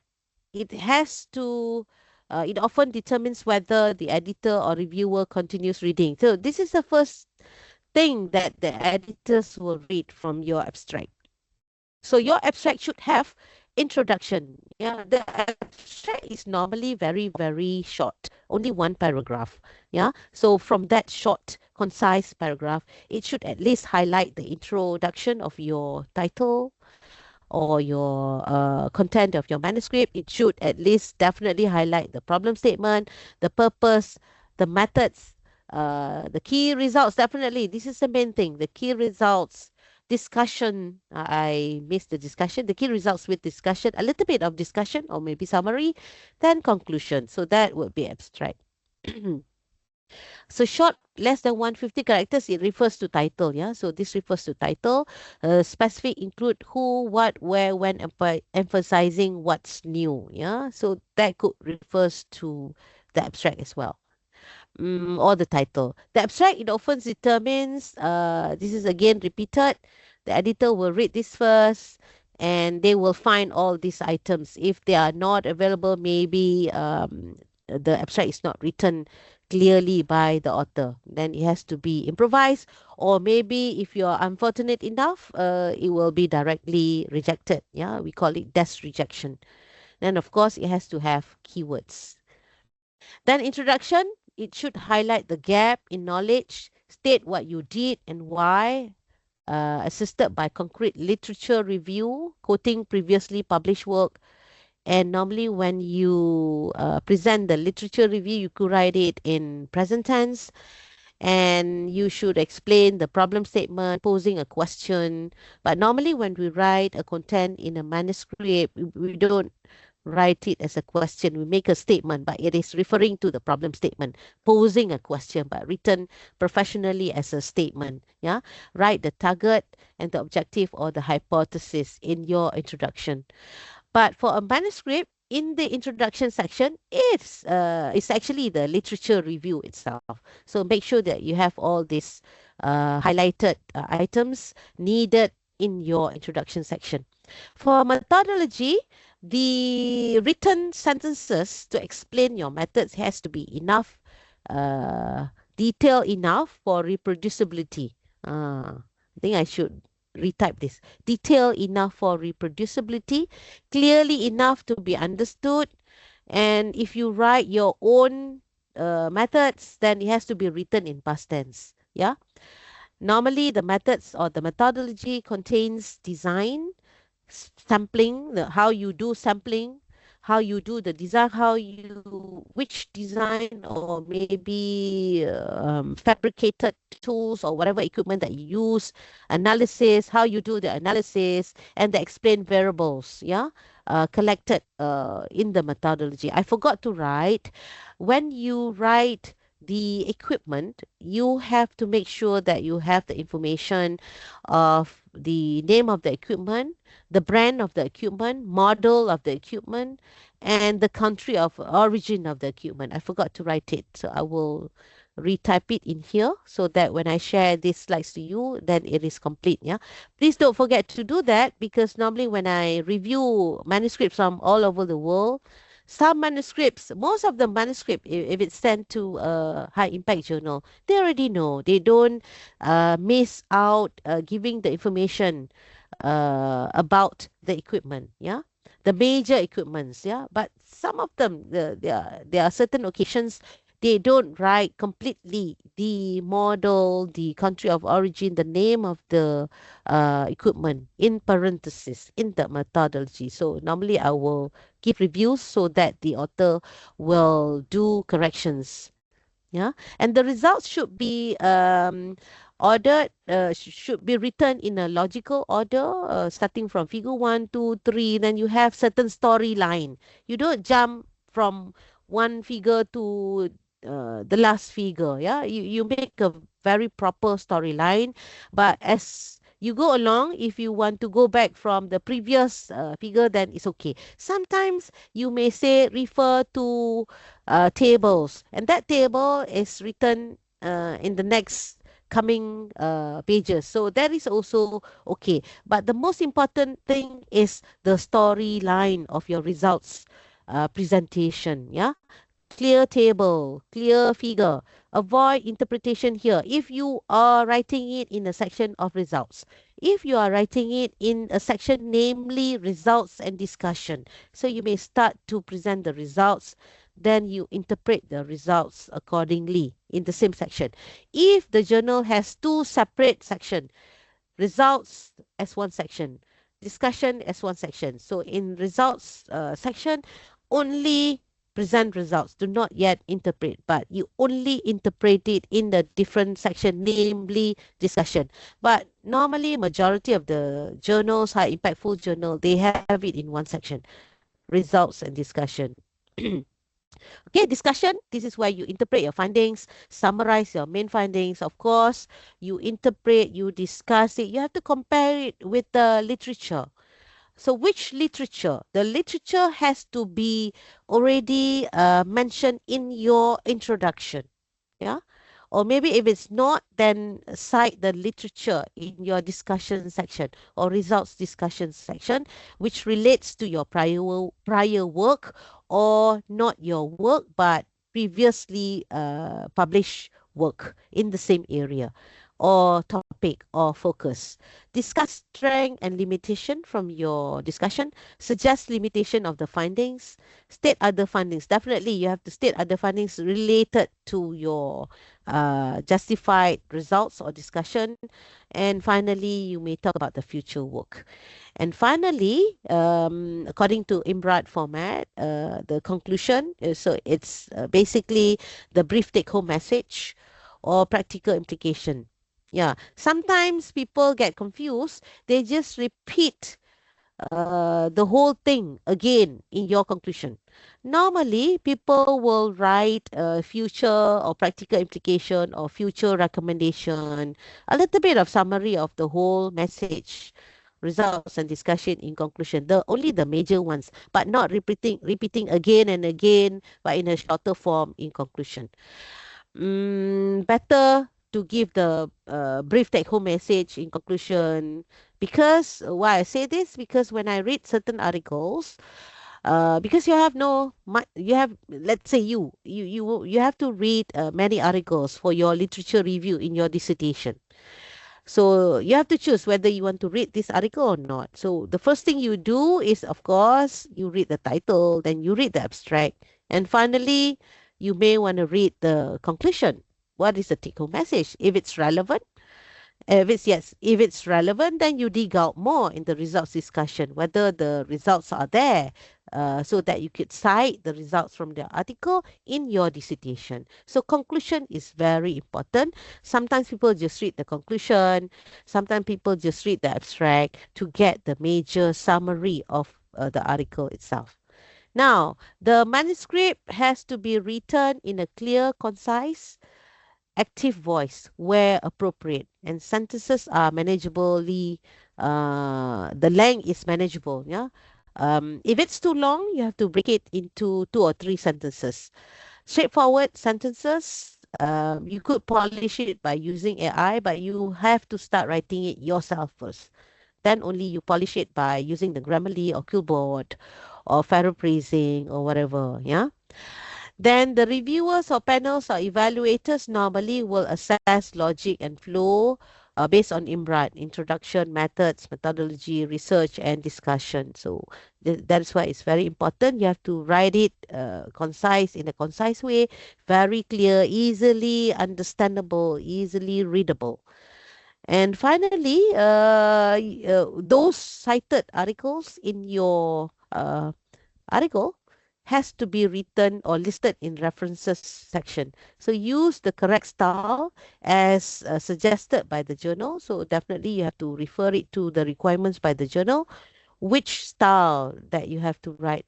Nowadays, you don't have to write it manually. Yeah, you use either EndNote or Mendeley to do it properly for you. Yeah, simply by using Mendeley or EndNote or Zotero. I forgot to write it here. Yeah, examples of references tools. Yeah, this is not new, but Zotero is new. EndNote is before, then Mendeley is not new. Then recently Zotero or maybe some other references toolbox. Yeah. Cite the most relevant and recent work, avoid over citation or irrelevant citation. The figures and table has to be self-explanatory with proper captions. I'm going to show you in the next slide how the best way to write captions for your figures. Yeah. Unfortunately, I don't show the tables, but just show you the one figure. You'll see that in the next slide. And again, in your manuscript, if you have supplemental materials, you could also submit together during the submission. Yeah, supplemental materials. Consider if you have additional methods or data that may be placed as supplementary. Yeah, sometimes the journal asks you if you have supplementary data, so you could also upload it together. Okay, I'm reading. I'm gonna read the chat. It says there doctoral degree, 2 index publication with at least one was published as main. Yeah, main is first author. Yeah, main or corresponding author. Or corresponding author. So this is where I say maybe you could be the corresponding author, but normally the corresponding author is the supervisor. So you could be the main author. If your supervisor just happy enough to say, okay, I just let you be the corresponding author, but it does not mean that you do everything without presenting it to your supervisor. Everything has to be shared responsibility, mostly the responsibility by the supervisor and also the corresponding author. Index by era, Scopus, WS, my site listed, journal in appendix 2. Okay, just to tell you, no longer era, yeah, this is not yet updated. Era has been stopped since last year. So no longer allowable for you to publish in era. Please don't do that. Just focus on my site. If your first time, then Scopus or WS.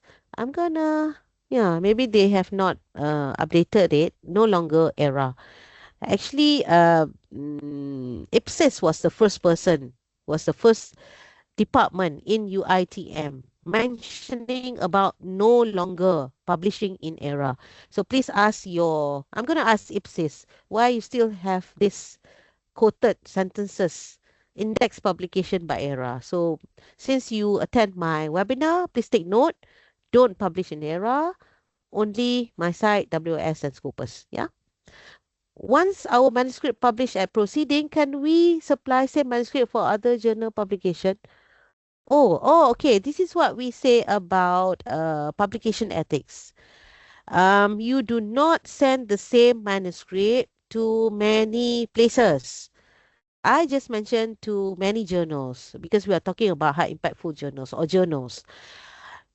It means the same thing. If you send it to a specific journal, do not send it to Proceeding. Why you do that? So it's the same thing. So ethically wrong. Please don't do that.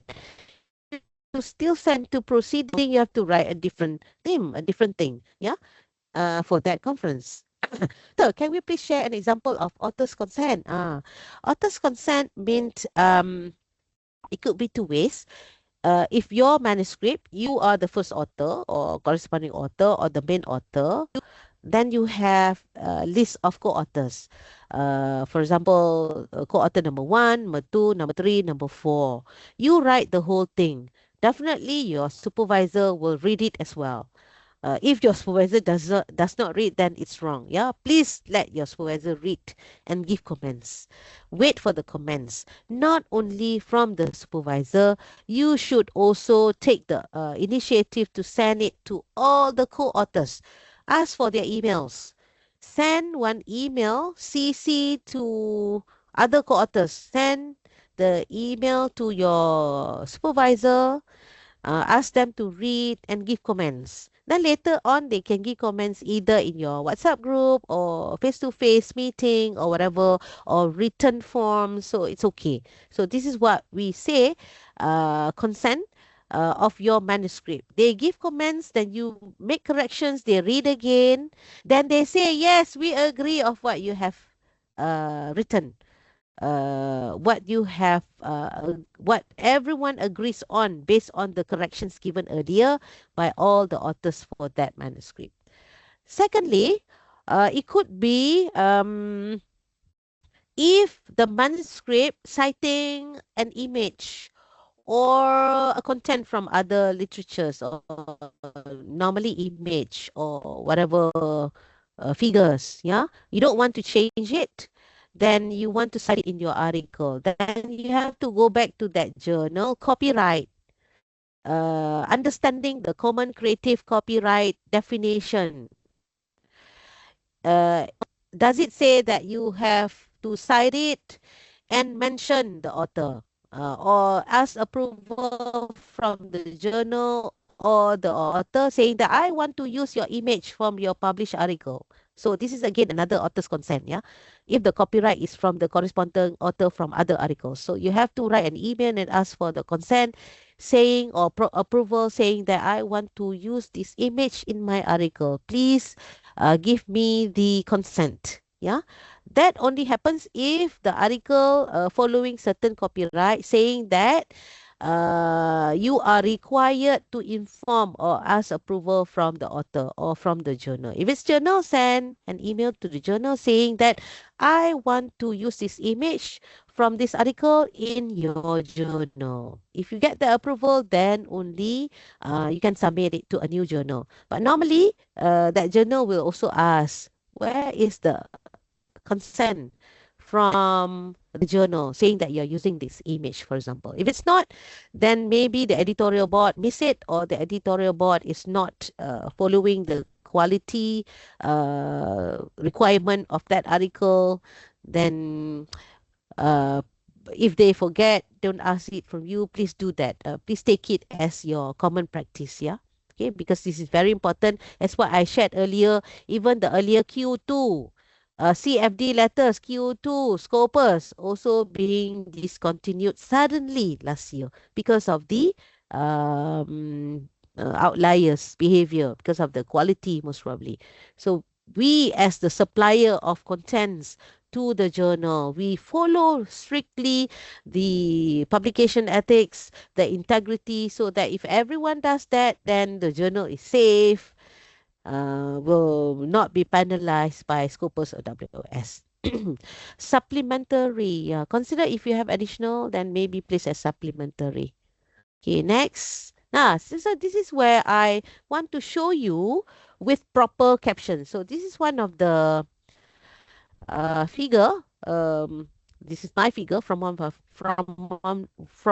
the article that was published this year, and I use Origin Pro to plot this to nine different plots, yeah, in one figure. So name the sub plot in one figure A, B, C, D accordingly. Not only you name the A, B, I'm going to zoom it. Not only you name A, B, C, D, E, F, but not writing it in the caption, but you have to write it in the caption. Some people they just name A, B, C, D, E, F, G, but they only mention in paragraph in the manuscript, but not in the caption. You try to make it as a common practice. Also do that in your caption. Yeah, this will show how quality your writing is in your manuscript. Some people they are just taught earlier by your previous mentor. You don't have to do that, but normally the high impactful journal will do this. Yeah, Q1, Q2, Web of Science will definitely not to miss anything. Whatever that you write A, B, C, D in the plot in that figure is also explained in the caption. Yeah, explain it thoroughly. So that why? Because some people when they read the article, they don't read the whole paragraph. They just see the figures and read the caption.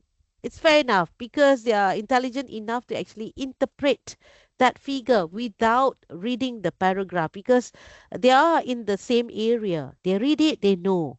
But if they want to read it, then of course they will go to your paragraph definitely. But by reading the caption will explain everything but not the interpretation, but not the discussion. If they need it, then they have to read the paragraph, yeah, accordingly. So this is what I mean by proper captions. Make them self-explanatory. Yeah, this is self-explanatory and with proper captions. Again, avoid salami signs or salami slicing or salami publication or fragmented publication. Salami science has been given globally accepted, but the layman term for you to understand is fragmented publication. Is this ethical and responsible publishing understanding? According to COPE, Committee on Publication Ethics guidelines on redundant publication and salami slicing, written in 2019, it says this is not ethical and it is not responsible enough to do salami science. Yeah. What does it mean? The practice of breaking up or segmenting a large study into two or more publications with the intention of increasing the number of publications when they would have been better reported as one. The key word here is when they have been better reported as one. Why you segregate it just because you want to get many publications? Yeah. So this is what we call as salami science because the methodology are the same. You just segregate it differently based on maybe explaining different factors. But you could have written in one manuscript explaining all the factors. So this is what it means by fragmented publication. So it says there from Cope, a little bit of unethical and not responsible.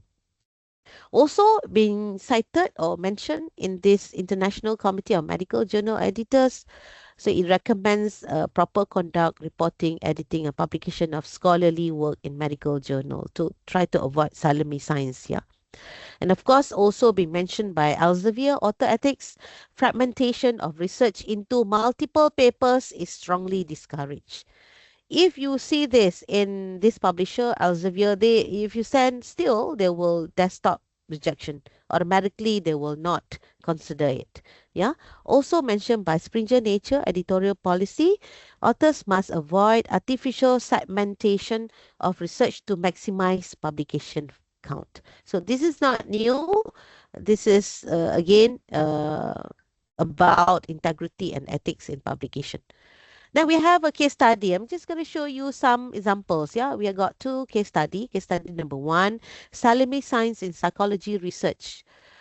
The case study is a doctoral student published three separate journal articles derived from a single data set on stress and cognitive performance. One on males, one on females, one on combined data. Simply just to segregate, this article talking only about males, the other article only talking about females, and the other article talking about both, a combination of males and females. But they are actually originated from the same research investigation, the same methodology. So this is what we call as fragmented publication. So you could observe that each paper's methods were almost identical, no cross citation between papers. Reviewers discovered overlapping data during the meta-analysis. So the reviewers will, if it reached reviewers, sometimes the editor will not send it to reviewers. The editor will straight away reject your paper. Yeah. If it's happened, if that happens, then it save your time lah, because you send it to the journal, the editor reads it, then it just directly reject it. Then only you can send it to another journal. But what we are afraid of, maybe because of the long queue, you send it to that journal, not even read by the editor. Most probably, normally it does not happen that way. High impactful journal, they will read it right away because they have the submission to acceptance rate. Yeah. To control the impact metrics, yeah, the citation metrics and so on. So if it reaches reviewers, then it's okay.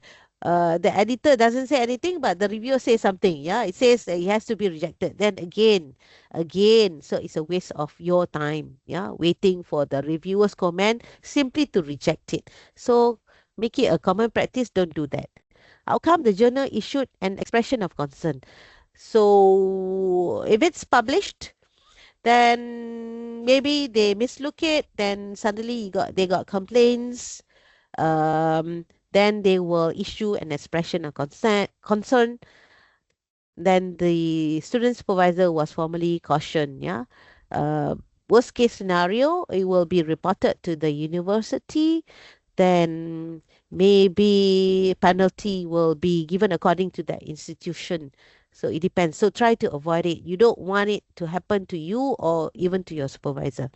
Solution and action: students must discuss publication strategy with supervisors to ensure thesis-based papers remain distinct. Distinct means distinguished and justified, not redundant. Yeah. So try to do that. If you still do that, no one says anything, you're safe now, but most probably not in the future. So make it a common practice. Try to avoid it.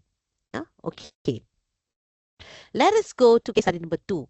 Duplicate trials published as separate studies. So the case study is a group of authors submitted 2 seemingly separate randomized control trials on the same drug. So this is an experiment, each claiming to study a different patient group.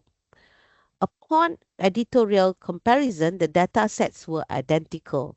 Only minor demographic details. Demographic details refers to the personal information, and outcomes were changed. Yeah, observe, both papers were based on the same clinical data. Clinical data is science, so you're science and technology, so it actually reflects your background anyway. Yeah, authors did not disclose that a related manuscript had been submitted elsewhere, meaning fragmented again. Yeah, duplicate trials published but in separate studies, but then being submitted elsewhere. Yeah, the intention appeared to be to inflate publication count and mislead readers. Yeah. Outcome: editors should retract duplicate papers and request authors institution to investigate. So this is what I mean. If this happens, then the editors will send an email to the institution, UITM, asking us to investigate. Yeah, including you will be investigated. So this is, try to avoid it. This is very, very wrong. Authors were advised to combine both datasets and cite previous related work transparently. If it's not yet published, then the editor is just sending it to you, then found it somewhere, then they may reject it or they may give some solutions, yeah, if they still want to publish it in their journal. But again, if you are lucky, yeah, I don't like to use the word lucky, but anyway, be mindful of the requirements of the research integrity and the publication integrity, because sometimes you may save now but not in the future. Yeah. Solution and action: splitting one data set into multiple papers without proper disclosure misleads the literature and violates the principle of originality. Yeah, so this is important. If you could combine it, just combine it in one paper. Do not fragment it. Yeah, because in this case, it's the same clinical data, but being fragmented in two different publications. This is wrong. Okay, do you want again another break, or I'll just speed up before we end 11:45 for question and answer? Can we just speed up? This is just very Can not attest. so difficult. Okay, Yes, we yes. are going to enter the module 2 publication strategy. So we have 4 sections: introduction, journal selection, submission strategy, publishing strategy. So this is very straightforward. You have to know which publishing strategy. Definitely we are talking about which journal. Are you going to send it to conference or journal? Then if it's journal or conference, choose the high impact ones. Look at the journal metrics, understand which indexing, Scopus, My Site, or Web of Science. Again, if it's open access or subscription or hybrid, I mentioned that earlier, or hybrid. If it's hybrid, then it offer both open access and subscription. Oh, this is typo. Open access or subscription, not off. Yeah. Make data-driven decisions about your open access strategy. If you want to choose a journal which is not hybrid, but if it's open access, maybe the article processing charge is so high in euros, maybe 2,000 euros, 3,000 euros, or maybe 2,000 above or 3,000 US dollar. If it's Malaysia, then open access, maybe free on my side. Or if it's only 500 ringgit. So data driven decision is very important. Does the data is worth enough to be published in that journal and paying lots of money? So this is what it means by data driven decisions. Then which journal? You can use Scopus Source, Journal Finder, the publisher from Elsevier, Springer or Wiley. If it's a WOS, go to master journal list. Which journal? Which audience? Which journal? Again, you can ask your mentor or senior researchers. Which journal? Does it fulfill the KPIs of the organization? Maybe it only wants Q1 and Q2 WS. So focus on that. If it's not, then okay. Which journal do you consider impact factor, citation metrics? The answer is yes. Yeah, even though my site there is citation metrics. Then submission strategy. Ensure ethical publication practices. No duplication, no duplicate submission. Earlier on, been emphasized. Submitting the same manuscript to two different journals simultaneously is wrong. So don't do that. Yeah. No duplicate publication, meaning publishing the same article in two different journals. So don't do that.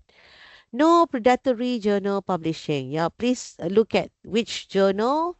If you choose that journal, check whether it's predatory or not. Ethical publication practices, pre-submission preparation. Please check your ethical compliance, approval, consent, conflict of interest, plagiarism check. Definitely you have to do that. Yeah. Using Turnitin or Authenticate. UITM subscribe Turnitin. So use Turnitin.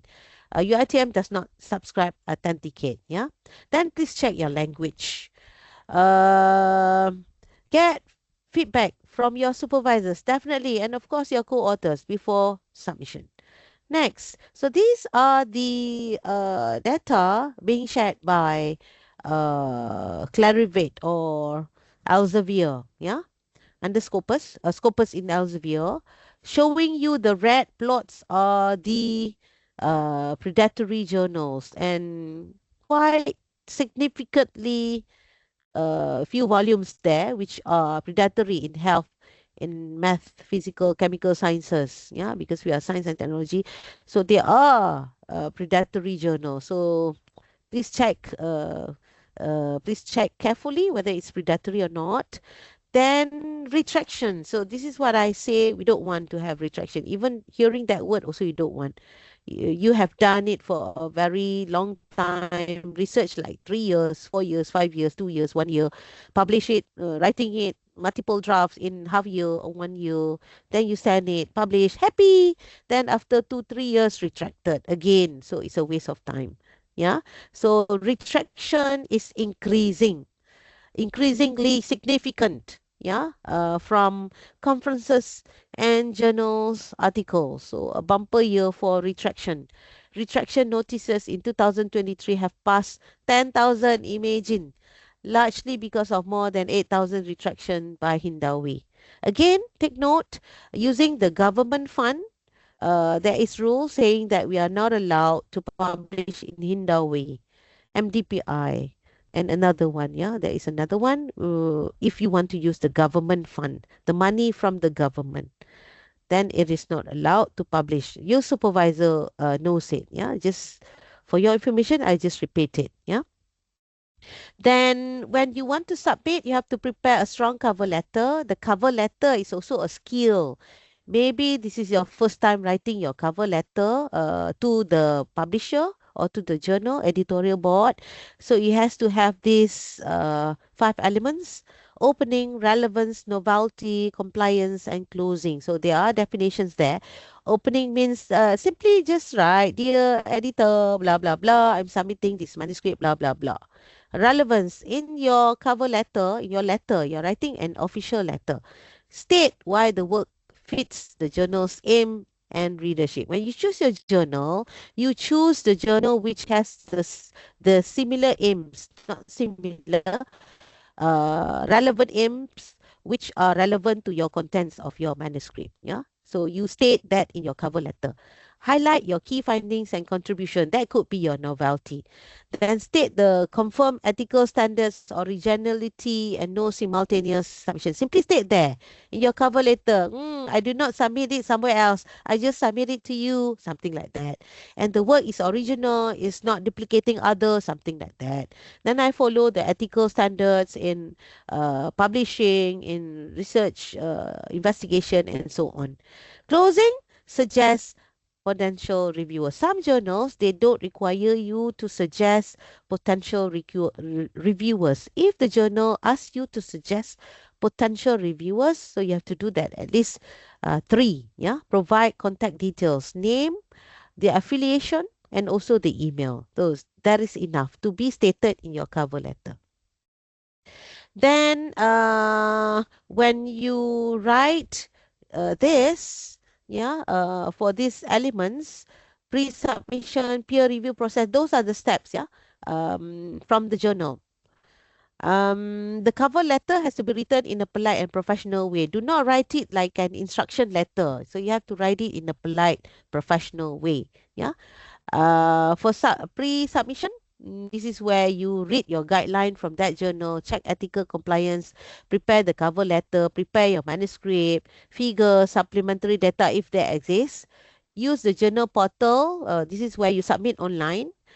For some journals, they use different platform or journal portal. Some use editorial manager, namely as that. Some use Scholar One. Some uses OJS. Make sure strong cover letter, like submit only when you are ready to defend every line of the work. Meaning, every single word or sentence that you write in your manuscript, if anyone asks, you are able to justify, yeah, from the reviewers. Peer review processes, they will give reviewers comment, and normally the review process could be single blind, double blind, or open review. Open review means the reviewer knows who the authors are, and you also know who are the reviewer. Peer review, if it's single blind, meaning only the reviewer knows you write that paper, but you don't know who is the reviewer. Double blind, both do not know who read that paper, who gives the comments or reviewers comment, who writes the paper. Both sides do not know. Yeah. Once you receive the reviewer's comment, you have to revise it, you have to respond and resubmit.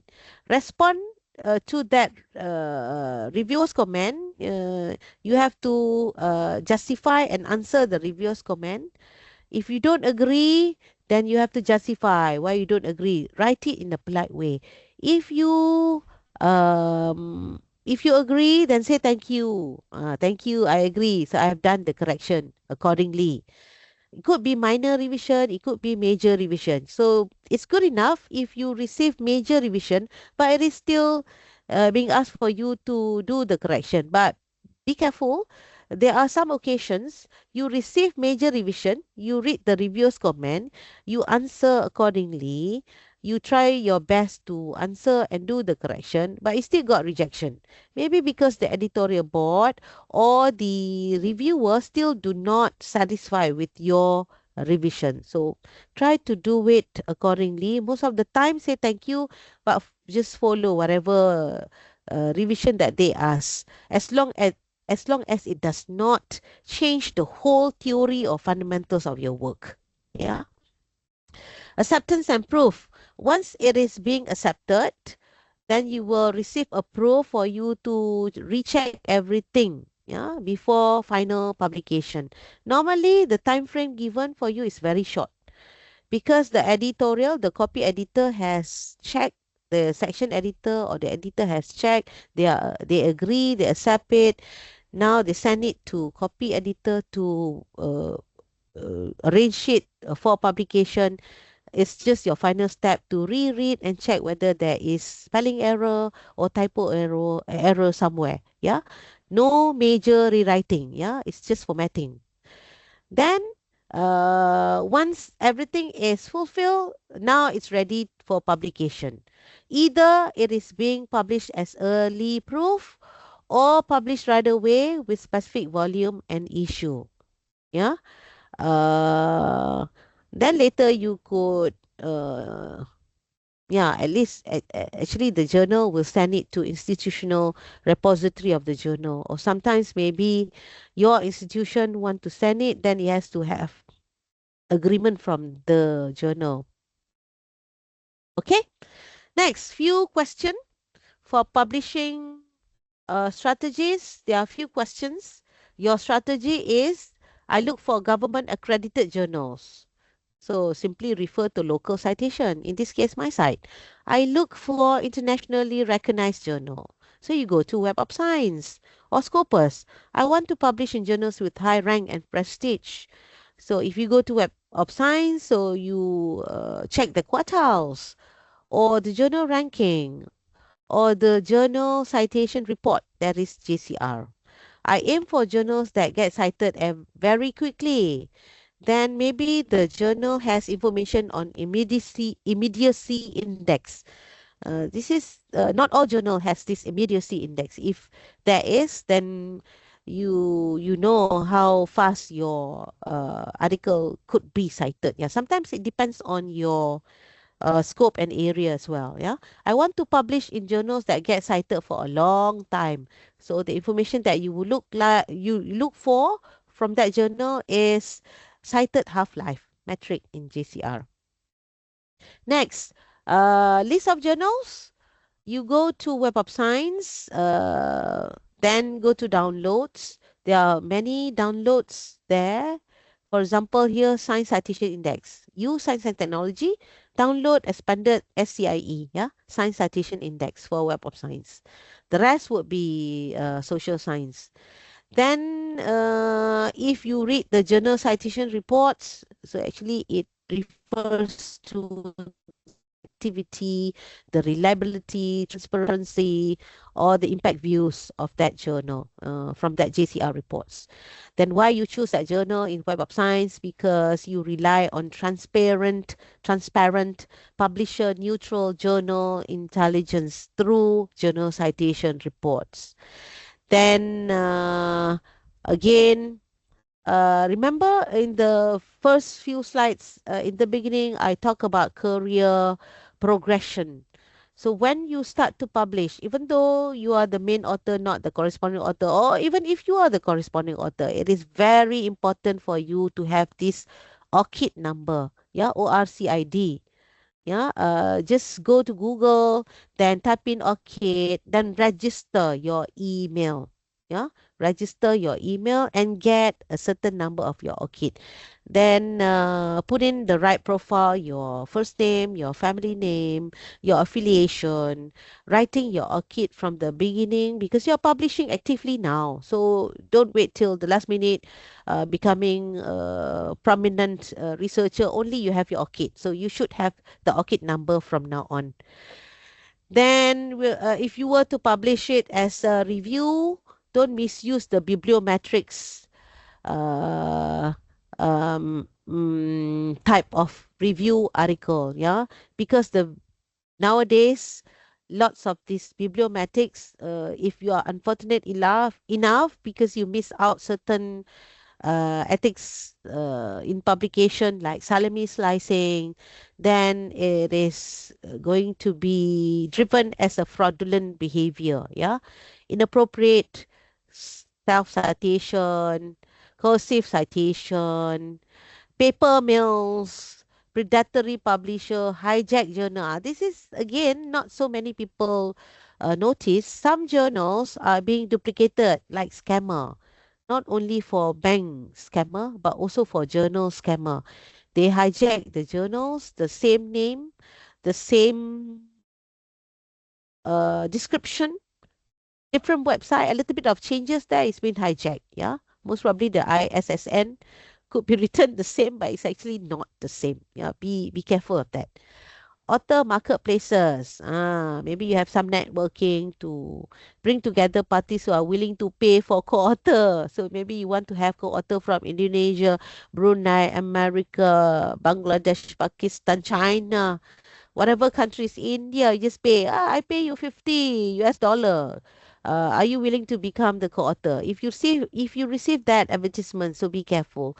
If that paper is being retracted together with your name is also going to be blacklisted. So don't do that. Make it a common practice. Keep your integrity. Yeah. Okay. So these are the 44 my site journals from UITM. I'm going to zoom it. If you see this, this is what I say. The AJU, Asian Journal of University Education, is indexed in my site at the same time in Scopus and DOAJ. For science, maybe BEJ, JMACI in mechanical engineering.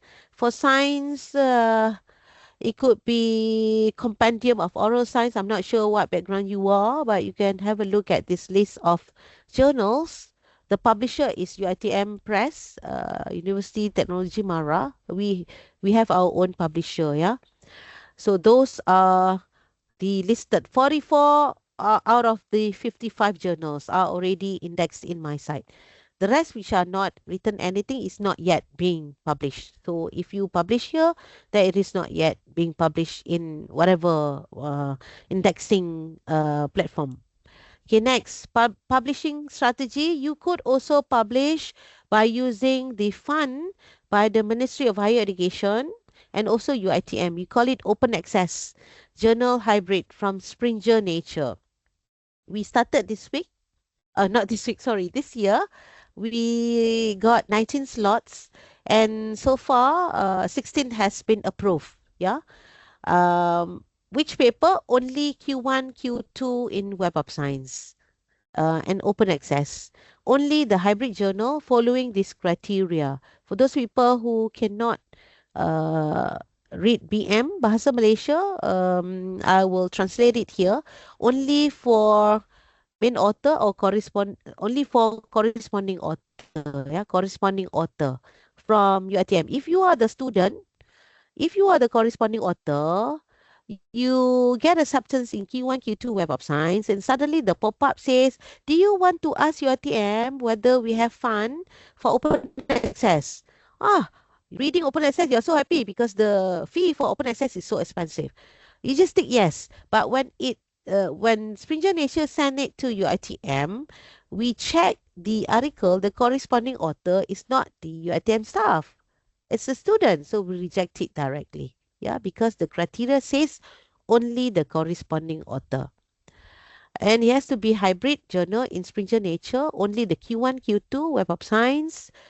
From this collection, SCIE, in your case, SCIE, ESCI is not eligible. Yeah, only SCIE if it's science. If it's non-science, social science citation index is also accepted. Arts and humanities citation index also accepted. If you have no grant, your supervisor has no grant, then eligible to ask for funds for open access. And it has to have acknowledgement for at least for UITM. You can acknowledge as many people as you like in acknowledgement section. or any institution. But don't forget to acknowledge your ITM. So most of the common errors, even by the academic staff of UITM, they publish in Q1, Q2, Web of Science being accepted, but when they ask for open access fund from UITM, we have to reject it because there is no acknowledgement from UITM. This is the criteria set by UITM. So by hook or by crook, from now on, please try to make sure that you don't miss out acknowledgement section. If you have it, at least don't forget to acknowledge to your TM or to your faculty or to your department. At least mentioning your TM is compulsory. Okay. Next. So this is where you see from the website in library about the open access. If I go back from library, just go to Google, type in open access Springer Nature. Open access Springer Nature UITM. Then you'll see this link. Then you'll read the whole page. It has this information. It has this information on how to find which journal which are eligible for these open funds. Yeah, open access funds. Use journal finder. If you see 100% funding available, then it means it is covered from this fund initiative by Ministry of Higher Education and UITM. And that would be it from me. So an additional 5 minutes, sorry. So we have the rest of 10 minutes for question and answer. Anyone?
Any questions? If you don't have any questions, maybe you have some suggestions, anything else that you want to know from the slides presentation so far, then I will try to add it in the existing slides. Yes, Lynn, go ahead.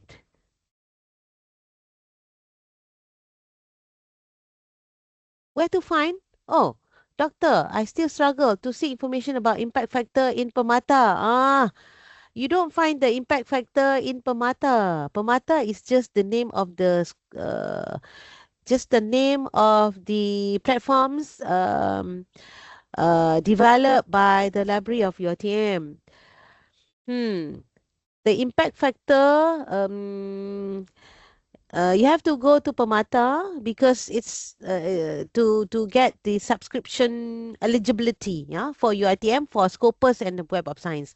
Log in by using your student's email, then search for online database, then choose Scopus, go to Scopus. Once you find that journal, click for that journal, then only you will see the impact factor. Some journals, they don't write the impact factor. The easiest way, if you want to find the impact factor, you go to Schemago. Schemago. I'm gonna stop sharing. Let me stop sharing. It is being stopped sharing, right? Has it been stopped? Yeah. I'm Yeah. gonna go to, hold on. I'm gonna go to Scopus, for example. What do you see? I'm not shared yet. I'm gonna go to Scopus. Just want to show you. Hold on, I missed the, where is my Teams now? There you go. Okay. Hold on a second. Gonna go to Scopus. Bring it here. Now, my Teams. Ah, before I share the Scopus link, I'm going to read some of the questions. Yeah. I had presented in one proceeding conference by Indonesia in Indonesia. After that, when we have been asked to submit manuscript, I find out that the journal listed not indexed at all in WOS or Scopus. The question, can I send the paper to another? Yes, you have to first inform the organizer that you cancel it. But normally, how to cancel? Because you go to the conference, you need to pay first, then only you're allowed to present in your conference, right, Lynn? Um, they made a review, then only later on they realized, yeah, there are two reasons. Yeah, maybe later on they realized that your paper is not good enough to be sent to a Scopus or WS journal. So that is why they don't recommend it. Or secondly, you missed out reading from the beginning the offer from the conference organizer, whether they say from the offer saying that the selected articles, only selected articles are going to be recommended to high impact journals or Scopus or WS. Or maybe in the beginning from the offer or the advertisement about the conference saying nothing about publication. So you just simply send, then only you realize they are only going to send it to not even Scopus or WS. But you have paid it, so you decide if you want to burn your payment. Then you say that you don't want to publish it in that journal. You want to send it somewhere else. You have to inform it first. If not, you have to think of other paper, send it to other journal, but do not use the same article, manuscript, which going to be published in that conference proceeding or journal, but yet you send to another journal. Then there will be a conflicting in terms of integrity. If you do that, if no one realize it, it is still against the integrity. But then if the other journal accept it at the same time the conference publish it, then you are going to be a big you are going to be in trouble. Yeah, because you have the same Yeah. manuscript already published and that journal is going to publish it now. You cannot do that at the same time. Again, like I said, it's against the integrity of the ethics of publication. Cannot have the same paper in different journals being published and cannot send the same manuscript to a different journal at the same time.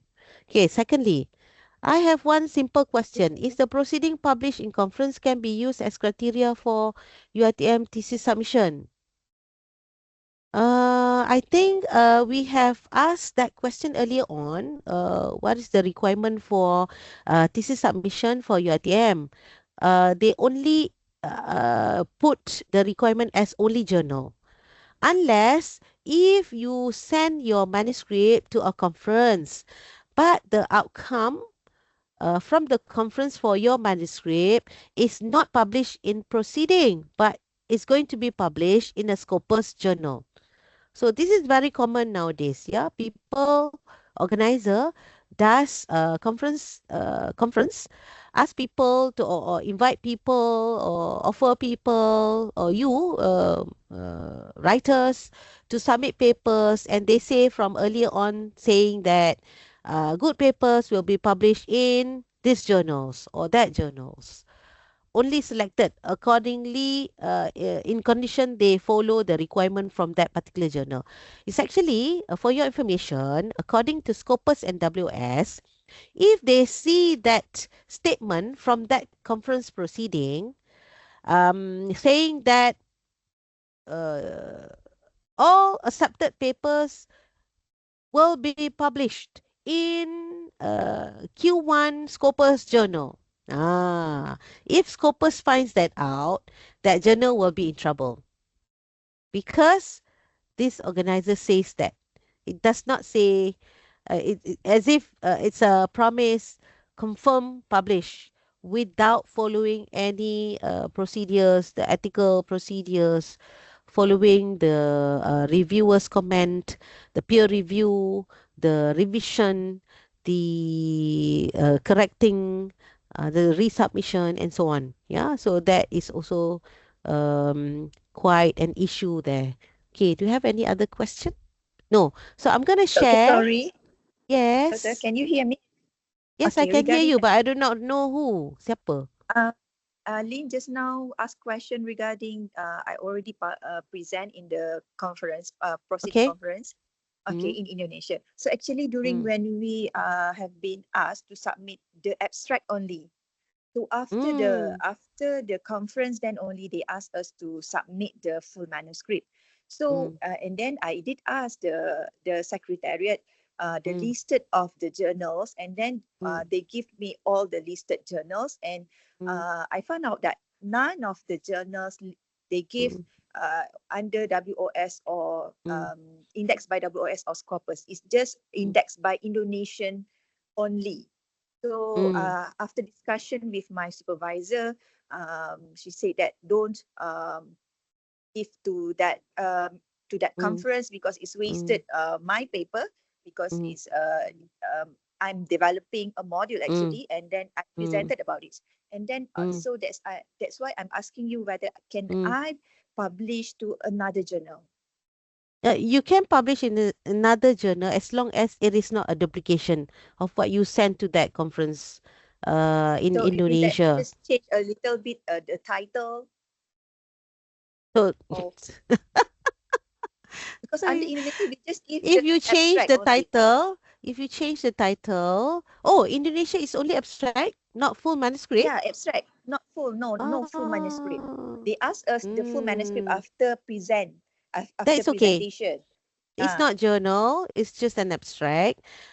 So you have yeah. to rewrite your abstract and publish a Uh, full manuscript in a different journal. That is okay. If a full duplication, a complete duplication, full manuscript in both in Indonesia and also in another journal, that is against the integrity. But if it's in the conference, in that conference, only abstract publication with that title, there is no full manuscript, then yeah, it's okay. It's okay to just proceed. sure. But to be safe, just withdraw it. Yeah, I already withdraw it. I already told the Mm, secretariat that I don't want to submit under mm, them, and then they said mm, okay. They just publish an abstract, the simple abstract that we give them prior the conference. Okay. So, because that is the protocol, they have everything. They want to publish it anyway. So it is being published as an abstract with the Uh, keyword, I guess, with the title. So yeah, let it be. But if you want to publish it in a journal, full manuscript, you have to rewrite your abstract and also change your the, article's title to be safe. It okay, can try to avoid a complete duplication, even in abstract or title. Just try to avoid it. okay. Thank you, Doctor. Yeah, you're welcome. So, okay, how to find the impact factor? Yeah, I'm gonna share. I'm not sure whether I think some of the journals they normally in Scopus or also maybe some in WS they show the impact factor. But normally, if it is not found in Scopus, I'm gonna share. Hold on, how to share? Share. Lemak dah hilang. Teams sini kot. Share. Share. Sorry ya. Okay. Dah nampak ke? Nampak kan? Nampak kan? Nampak sharing Scopus sources ni? Nampak eh? Can someone say, oh, nampak. Okay. If let's say you see this, there are listed journals being indexed in Scopus. Let's say if I choose this, the first one, the site score is that 1154. Highest percentile is 99. From my presentation today, if the percentile is 99%, which quartile is that? Which quartile? Anyone can answer? Lin? Yes, Q1. Thank you, Q1. Azlin. Yes, thank you. Citations. So those are the citations received by that journal. Documents. Documents. This would be how many documents reported from the year 2021 to 2024. Percentage cited is 94. Yeah, but there is no information about the impact factor. So I'm gonna click to that journal. Let's just check whether is it true there is no information about the impact factor? Because normally people, dia suka sangat guna, they like to use the word, what is the impact factor? Or even ask the question, what is the impact factor of the journal? They actually get the information not from Scopus or WS, but they got the information from Schemago. But let us check from this Scopus. What you have is the site score, rank, and trend, the Scopus content coverage. I think I missed out explaining this from my presentation. I remember having this screenshot, but I'm gonna show it to you. This one has a very good consistent number of article being published yearly. If you see from 2011 till 2025, they consistently maintain the number of published articles per year. This is 99% Q1. Only 40 articles, only 48 documents, articles, even in this year. Yeah, it's reaching the end of the year. So that is why it says the quality of the journal is highly maintained. Yeah, if you can go yourself to Scopus, Permata, then Scopus, search for CFD letters. Then if you notice the abrupt change of number of articles being published, let's say this year, last 2 years, 48 articles. Then the next year suddenly increased to 100 or maybe 200. So this is what we say as the criteria of predatory. So even though if it's not yet being discontinued by Scopus, please try to avoid this kind of journal. Yeah, I'm afraid if it's discontinued, so it's a waste of time of your 3 years publishing it. Even from the first year, third year, you want to send your dissertation, suddenly the journal is discontinued by Scopus. So again, so it's a waste of your sweat and tears for the previous years you have been put, yeah, along the way while publishing. So I'm gonna add a new tab. Just write Schemago. Then you see Schemago journal and country rank. Then let's say if I choose chemical, this is just an example, engineering journal. Yeah. Then enter. You'll see this chemical engineering journal. The publisher is Elsevier from Netherlands. You just click in. Then you'll see the information about the country, publisher, H index. I think there is an impact factor somewhere. I think. Hmm. Maybe no. There's no impact factor. Even in Scopus, no. But let's look at Web of Science. Web of Science. Then you choose Web of Science. I have to go to Permata. But again, anyway, I'm just going to log in. Sign in. Password salah lah pula. Hold on.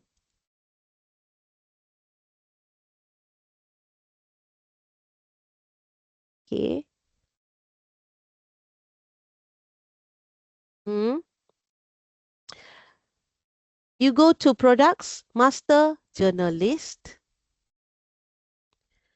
Then let's say you type in, let's say chemical engineering journal, search journal. Yeah. Then you'll see your chemical engineering journal, publisher information, ISSN, call collection, SCIE, science citation index expanded. That's it. So you have to go to view profile. This is why I cannot enter because I have to go to Permata first. Boleh enter. I can enter. This is where you get the information. Further details about this journal.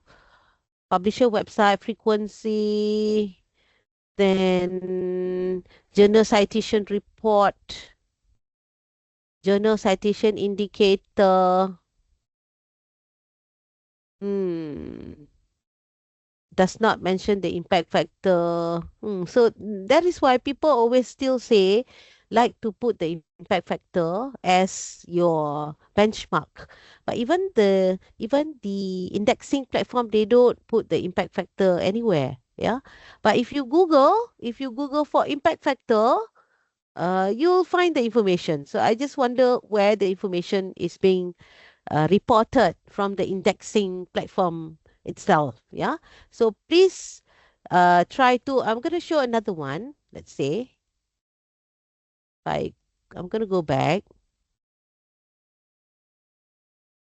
Uh, if I title, then chemical engineering journal, search. So let's say you get right away chemical engineering journal or whatever. Sometimes you have to scroll it. Let's say if I search for this one, Journal of Chemical and Engineering Data, you type in that arrow, you'll see View Journal Impact. Click it, you'll see directly the category quartile. Yeah, for this journal, Journal of Chemical and Engineering Data. The publisher is AMER, Chemical Society. They have three category: chemistry and multidisciplinary, engineering or chemical, thermodynamics, and you see all of those three categories are indexed in the core collection of Science Citation Index Expanded, SCIE edition, and they are for this category, chemistry, it is Q3. For this engineering or chemical, Q3. Thermodynamics, Q2. So this is where I say the Scopus does not write directly the quartile. It just mentions the percentile. So you have to indirectly translate it in quartile, which is unwritten law. But for the WOS, which is the high impact journal, Q1, Q2, if it's Q1, Q2, for this journal of chemical and engineering data, thermodynamics, index in Science Citation Index Expanded Edition, it is high impact for this area, thermodynamics. If it's other area, then it's Q3. Okay? So I do not see the impact factor again. Here, the impact, because the impact factor is, in this case, in terms of quartile. But the question that you're asking, impact factor sometimes in terms of numbers. So you may want to Google, ask for impact factor for this journal. Maybe you'll find it somewhere, yeah. But as long as the indexing platform itself, it does not give you the information. Okay. Do you have any other question?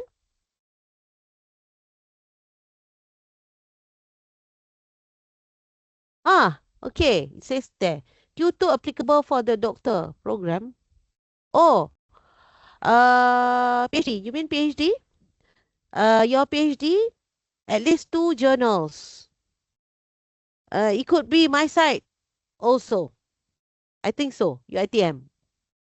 But if you want to go for Scopus and WOS, it could be any quartile for this dissertation submission in IPSis. Is there anyone from IPSis here?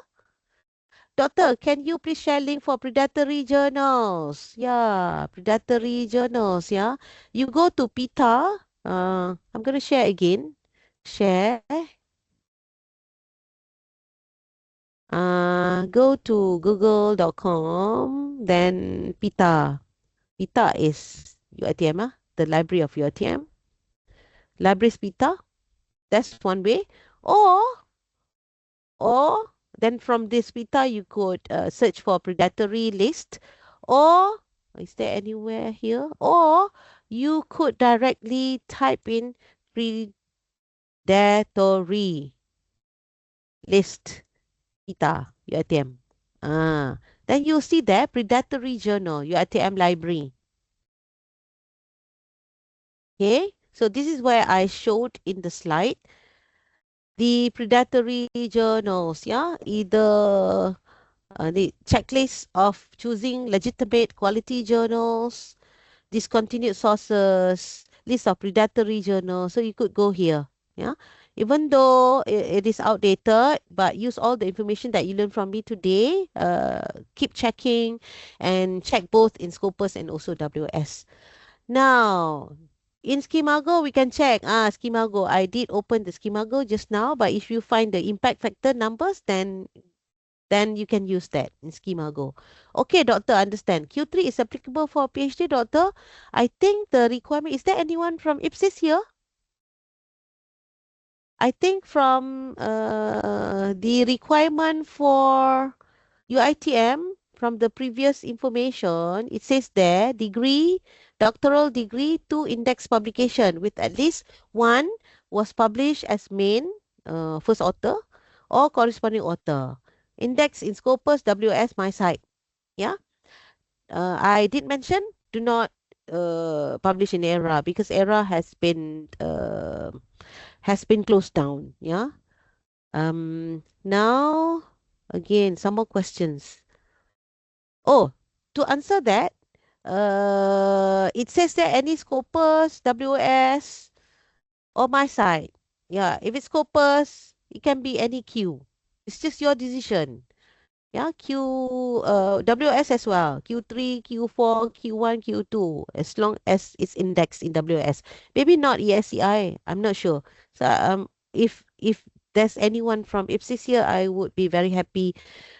Also, all of you very happy to hear confirmation from their side.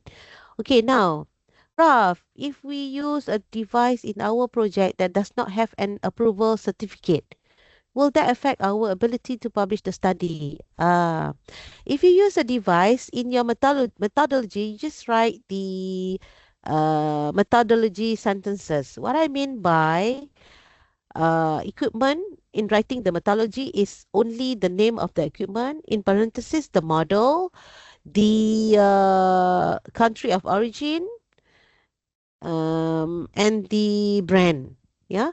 When you say the device in your project does not receive approval certificate, most probably you are referring to your own fabricated equipment. You fabricate your own equipment.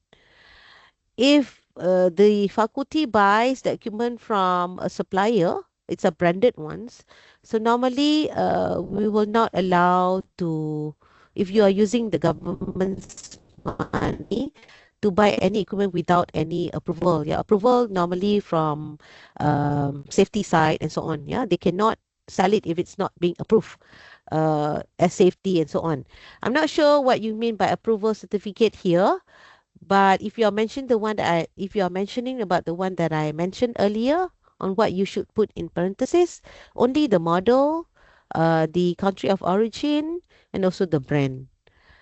Okay, thank you, Doctor. Doctor, is there a way for us to get the recording of this session? Yes, I think I also want the recording myself. So I hope the organizer will share the recording somewhere. Yeah, I will definitely ask. So, meaning I will take that as a request from the audience from today's webinar to receive the recording of today's presentation. And I will also share the slides later on and adding up some information that I found out to be a typo or not enough information. So, you may still write anything else that you want from me to add on to my existing slides presentation. Okay. Okay, that would be the questions that I see so far from the chat box. If anything else that you want to contact me in the future, you can still contact me. I'm going to write my handphone number in the chat box. Yeah.